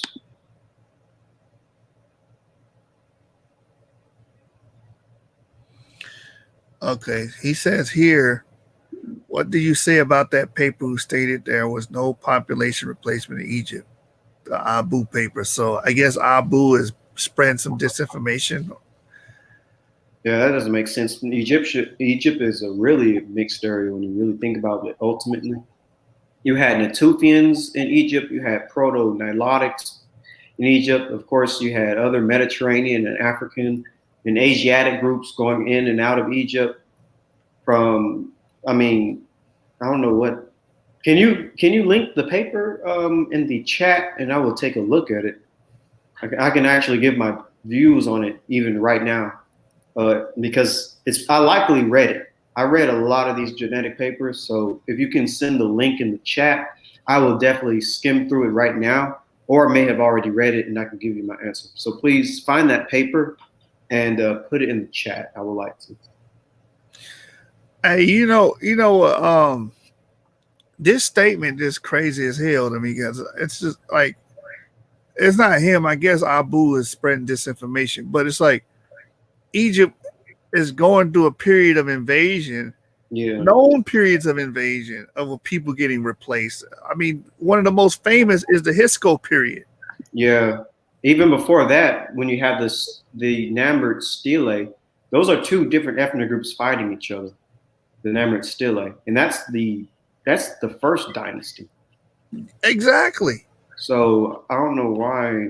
I have a book on it. If you get a book called the Oxford Handbook of the Levant, it goes into how different people groups were going in and out of Egypt for at least the Nakata period. That's pre-dynastic Egypt. Yeah. In the Naquata period, I think they were even trading with Mesopotamians. Yeah, because they have the material culture from like Mesopotamia. I mean, even Afghanistan. That's where you get lapis lazuli from. Right. So it's like Indus Valley civilization. Yep. They're trying to say Egypt had a static ethnicity is just false and just. I wonder what he thinks the ethnicity is. Like, does he think it's an E marker or a J marker? It's impossible for it to be a J marker. J markers only entered the Levant in the early Bronze Age, so you can't say they're J's. So what does he think? Does he think it was a haplogroup A or E? Like, or what? Who is this original Egyptian population? Like, I think he's trying to make it seem as if it was E, but that if I don't know his argument, but if I know how those guys think, they try to make E Ham. So if he's trying to say, well, E was there and they were Ham and they were always Ham, first of all, there's no evidence of that.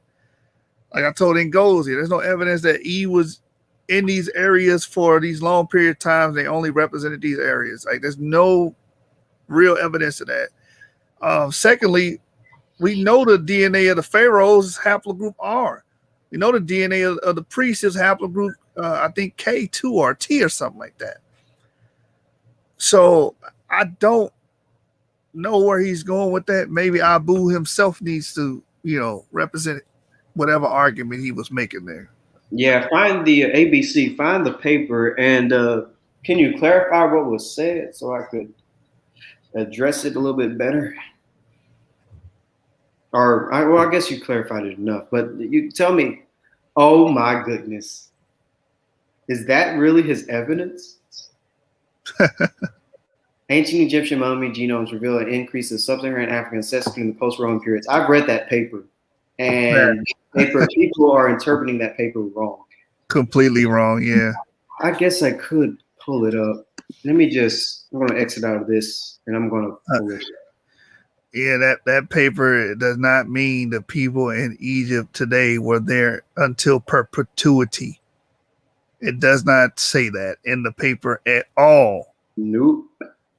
And this is why you guys get mystified by how certain people speak. Like when Polite spoke, that word silent. And Abu's the same way because he says things nice and cute, and he doesn't have bad grammar. So you go, oh, maybe he's telling the truth. No. Let's dissect that paper real quick. And first, this is not on topic with the Armenoid invasion, but I think we should for teaching. Let me type that in. Let me highlight that real quick. Copy and paste. But yeah, this paper isn't saying what y'all what people are think that it's saying. And let me actually pull up some history as well dealing with the Egyptians and the Hittites. Because he made it clarity. He said he wasn't referring to Abu, he was referring to the site location. Oh, okay. I thought you were talking about the brother Abu.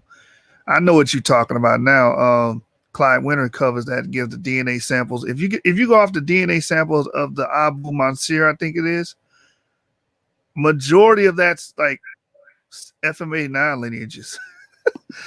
But you got the paper? Yeah, I'm pulling it up right now.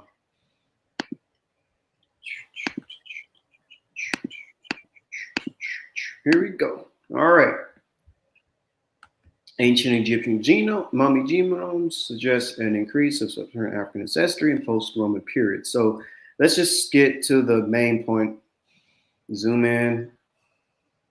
So here's one thing that you need to understand.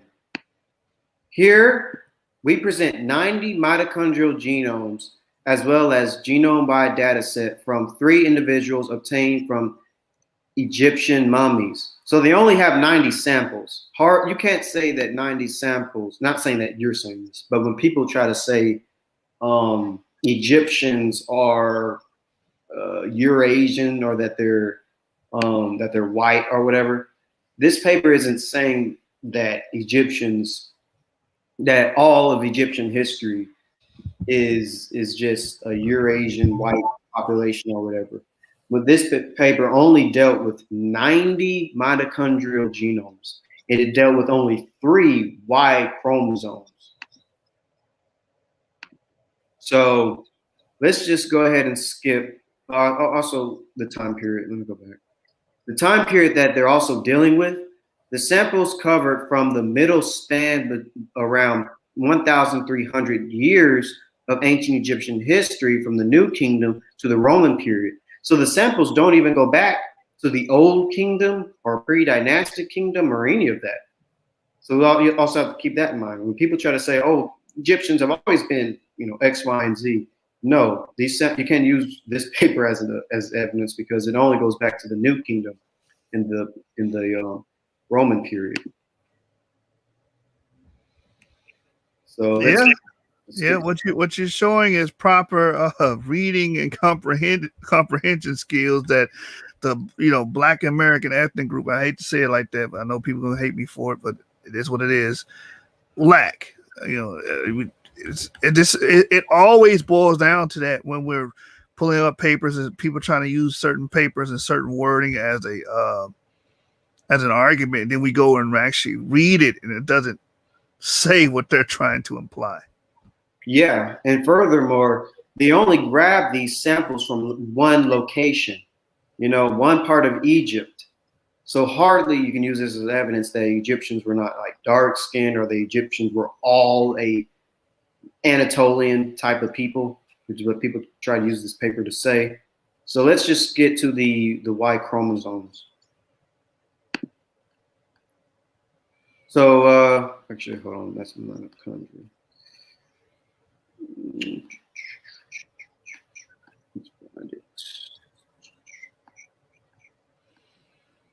I'm gonna have to pull up the sample table. I may have passed it. Let's see. Yeah, here it is. Data 3. Oh wait, nope. Oh, I have to download that. Let me pull it up. Open. No, I should have a PDF for this. Hold on. Let me just download the PDF.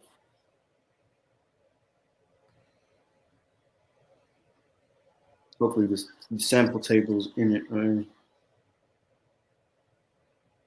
Okay, they don't have it. Oh.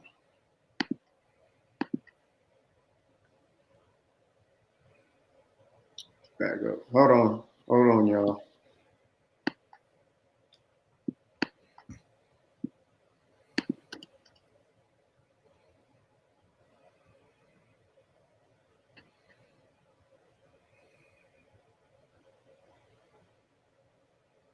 Find a sample.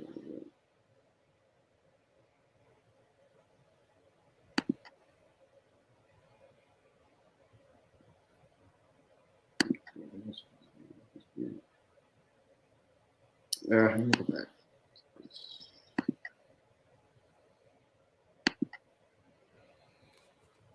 Is it the Abu Mansur examples? It's got to be, right? Oh, are you asking me or him? Oh, here I think you would mention Abu Mansur. Here's the peer review file. This is what I was trying to find. I didn't scroll down far enough. And while he's answering that, class in session, I need a citation on that. That is not it. My bad. Yeah, he said. Right, I'll just go ahead and tell y'all what the samples were. So yeah. Go ahead. I'm going. I had a source that talks about it. Let me pull it up. So the three Y-DNA samples from this study was 2 J samples and 1 E sample. And so we know from even doing my Armenoid presentation that J wasn't in the Levant in the Neolithic. So obviously it wasn't in Egypt in the Neolithic. J entered the Levant in the early Bronze Age. This doesn't necessarily mean that J was in Egypt in the early Bronze Age, but J is not technically ancient Egyptian. These J markers that entered Egypt would be foreigners. And that's what people don't understand. When they dug up these remains from this area in Egypt, they really were digging up in an area that was settled by Asiatic or foreign peoples. And remember, their sample size was not large. They only had mostly mitochondrial DNA, and the Y DNA was J and E. So when people try to use this paper to prove that the Egyptians were not African, no. This paper honestly proves that the Egyptians had other people living in the region.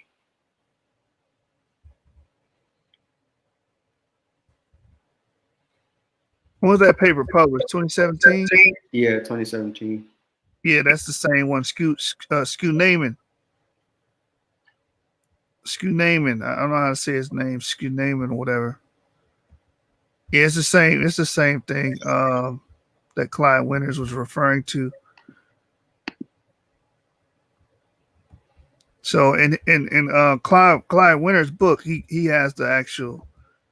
Let me see if I can share it.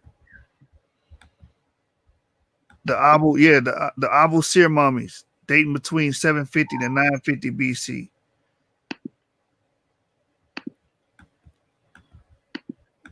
Let me see if I can get the list.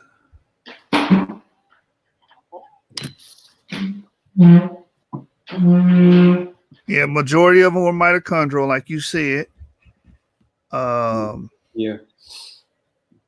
Most of them were women.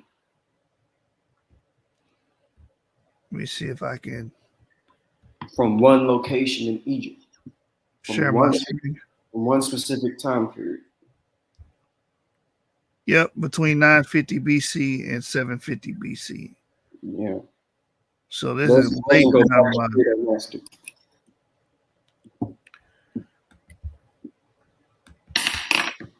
Yeah, this is the New Kingdom period. Let me share my screen. So yeah, this is Clyde Winters' book on blacks in Europe, and he actually has the data set on his in his book. If I can, I don't know how well you can see that. Hold on, I can blow up my page, but you might need to. Well, I can kind of see it. You can zoom in if you want, but. All right, let me go to tools. What about now? Yeah, I can see it, but people on their phones probably won't. They probably can't. Yeah, but on my computer I can see it because I have it close to my face. All right, hold on.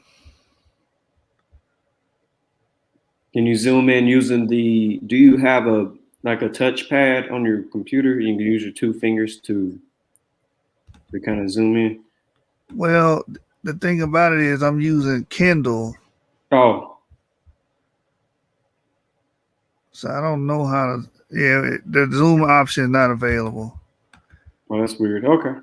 But yeah, so Abusir Egyptians 992 to 749 BC.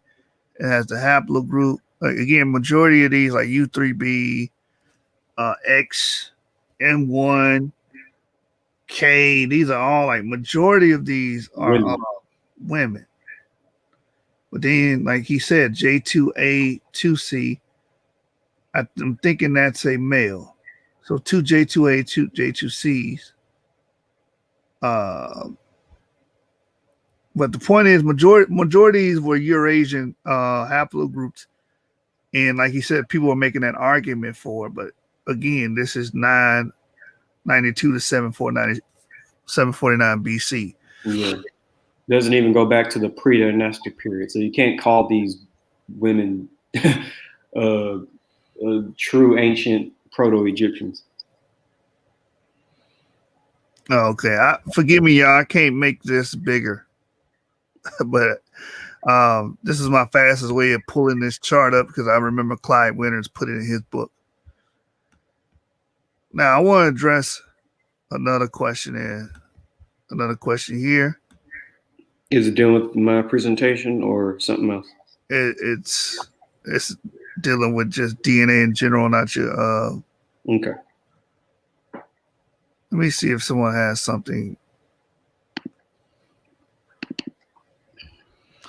All right, so here's a question here. I don't think it's on topic, but if you can tackle that one. Oops, hold on. Let me go back. I was doing something.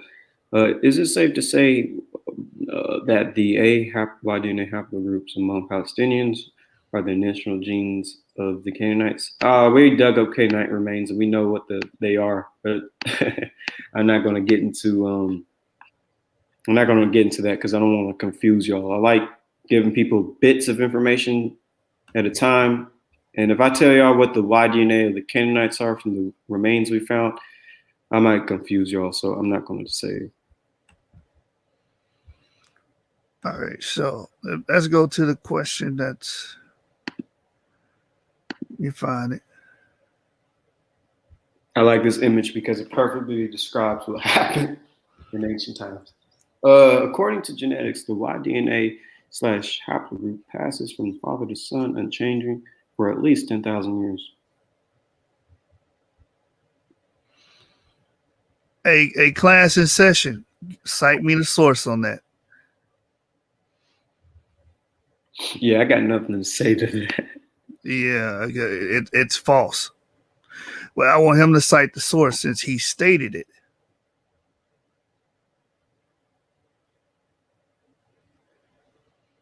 And this was probably why he asked about the E1B1A thing. Well, you guys not talking about E1B1A. They don't change for 10,000 years. According to what? You can put the link in the chat if you want, again, just in case people want to join. And if nobody has any more questions, we can just end the show and I can go to Clubhouse and chat it up. Yeah, get your questions in pertaining to the lesson. Last call for alcohol.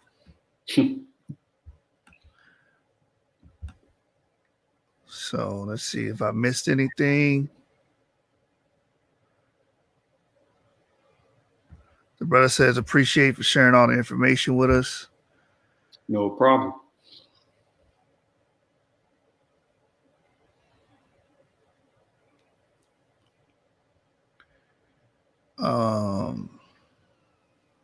Okay, you addressed that.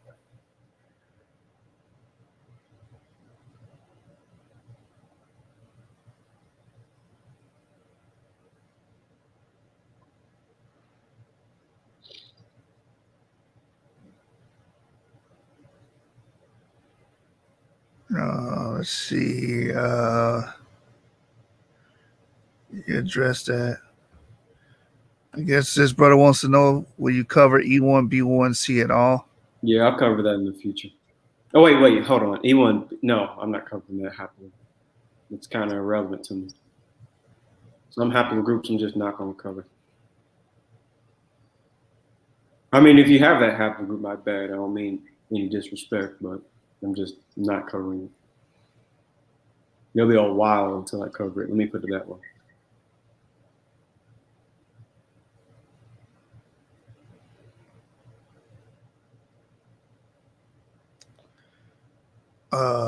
So Semites were absorbed. Okay. You addressed. I don't know. He was just making a statement. Kind of seems like a statement. He put a period at the end instead of a question mark, unless he mistyped. He meant to put a question mark, but seems like a statement. I think that's it, man. I think that's it. All right. All right, it was nice coming on the show. Perhaps my last presentation, unless I find the energy and the time to do one last two presentations. But my PowerPoint acts up so much. I'm kind of, I don't know. We'll see. This might be my last one, but I might do two more to sort of sum everything up together. I have to see. But yeah, it was fun. It was a good ride. Wonder if there is information on the original beliefs and practice of who exactly? Of who, what people group are you referring to? Was Khazaria haplogroup J? From my understanding, I think Khazars would have had Q and R, but you could have had some J since Khazaria was concentrated in northern Caucasus. So yeah, it would have been J, Q, and R, but not just J alone. Definitely a mixture of different haplogroups because they're Turks. Turks have Q, R, and J. So.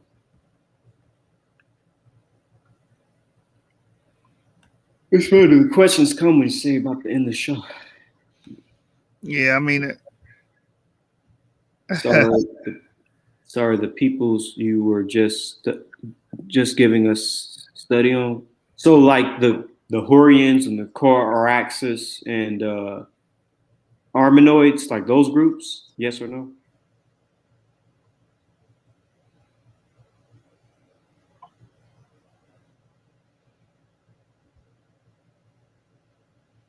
I think that's what he's talking about. But you answered a question like this earlier about they had earlier cultures prior to, I guess, the Hurrian. Yeah, there's a lot of different cultures. I mean, the Hurrians, as an example, influenced Hittite culture and Amorite culture, Mitanni, Babylonian Kassite. I mean, just to give you some simple breakdowns, the Hurrians themselves descend from the Core-Araxes culture. Core-Araxes people practiced type of farming in the mountains and type of grazing of animals in the plains. They had pottery, such as a black pottery with a red rim. Now these are the ancestors of the Hurrians, but the Hurrians themselves, though, their culture was very interesting to another culture mentioned in the Bible. The Hurrians sacrificed people in their culture, and they practiced human, even infant sacrifice, and they had some strange things going on with them. Just put it that way. All right. We're going to shut it down, man. We appreciate everybody that came in, hit that like button, subscribe to the channel. And I also want you guys to go over to Ivri's channel, The Hebrew of Israel. Matter of fact, let me see if I can pull it up here. Put it in the chat before I leave.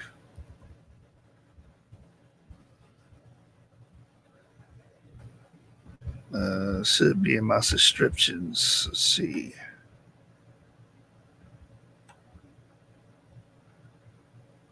And right here, The Hebrew of Israel. And you guys go subscribe to his channel. Support him as he begins to bring out his content and disseminate information over there. So here's the link to his channel. I want you guys to go out and support and show love to this brother and help him get his channel off the ground.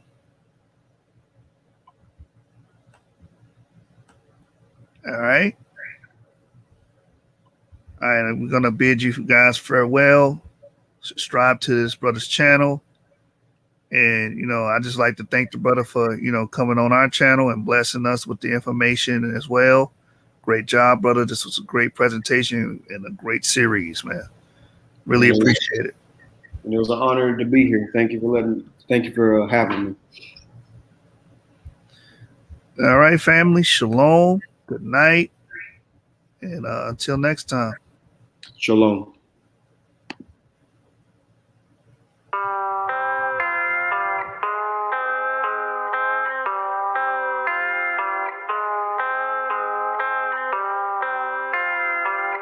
Big business. RSK, let it play, boy. When I tell them I'm an Israelite, it's big business, not miniature. Serve the same thing as minister. Kill the flesh, how to finish them. These commandments, they'll sustain you. I'm surrounded by these angels. I ain't worried, I'm protected from seen and unseen dangers. When I tell them I'm an Israelite, it's big business, not miniature. Serve the same thing as minister. Kill the flesh, how to finish them. These commandments, they'll sustain you. I'm surrounded by these angels. I ain't worried, I'm protected from seen and unseen dangers. I wake up and say me a prayer, brush my teeth, babe, then I throw on some threads. Wash my face, grab a cup, pour me some yum, put on my backpack, then I'm off to the bread. I eat these devils for breakfast, gotta be careful. Whole lot of blood being shed in the streets. World is so wicked, I weep for the living, I drop a free cheer for the dead. All my white friends in my pocket, or either they loading onto this black card that I swipe. Say every time that I drop it, the verses be hitting more harder than problems of life. Rich, I collected 2 pennies from every person that willingly gave me advice. Being afraid can't exist in my spirit, I'm fearing no man but the Father in Christ. I put in work with the brothers, we stood on them corners from 10 to like 9 the same night, teaching our people the gospel, equipped with a camera, some posters, some speakers and mic. Every time that I see mama, she telling me, son, you gotta walk in the light. Christ, the bread of heaven, keep feeding my spirit, and I wanna load, not a slide. When I tell them I'm an Israelite, it's big business, not miniature. Serve the same thing as minister. Kill the flesh, how to finish them. These commandments, they'll sustain you. I'm surrounded by these angels. I ain't worried, I'm protected from seen and unseen dangers. When I tell them I'm an Israelite, it's big business, not miniature. Serve the same thing as minister. Kill the flesh, how to finish them. These commandments, they'll sustain you. I'm surrounded by these angels. I ain't worried, I'm protected from seen and unseen dangers. When I tell you I'm an Israelite, tribe of Judah, don't you take it personal. Plead the blood on these demons, we purging them. Don't entertain Jezebels, we be curving them. Ayy, I got a ribbon, she virtuous. In person, this blue life ain't virtual. I can't forget when I heard the truth. I got cut with that word, it got surgical. Conviction can lead to repentance. I pray these verses encourage you. We repented, now we on the vertical. Judah rising, see Isaiah 32. Big business, nothing minuscule. I picked up that pen back in middle school. Guard your light and take heed who you listen to. Watch your mouth and your ears and your vision too. Hashatan and Shao Kahn, won't finish you. In Mortal Kombat, this war is not physical. Gird your loins up and follow the general. Messiah is coming, that's scriptural. You gotta starve your flesh. The real war ain't even started yet. This look like a setup for a second exodus. I'm trying to be where the water at. Let's get it. When I tell them I'm an Israelite, it's big business, not miniature. Serve the same thing as minister. Kill the flesh, how to finish them. These commandments, they'll sustain you. I'm surrounded by these angels. I ain't worried, I'm protected from seen and unseen dangers. When I tell them I'm an Israelite, it's big business, not miniature. Serve the same thing as minister. Kill the flesh, how to finish them. These commandments, they'll sustain you. I'm surrounded by these angels. I ain't worried, I'm protected from seen and unseen dangers.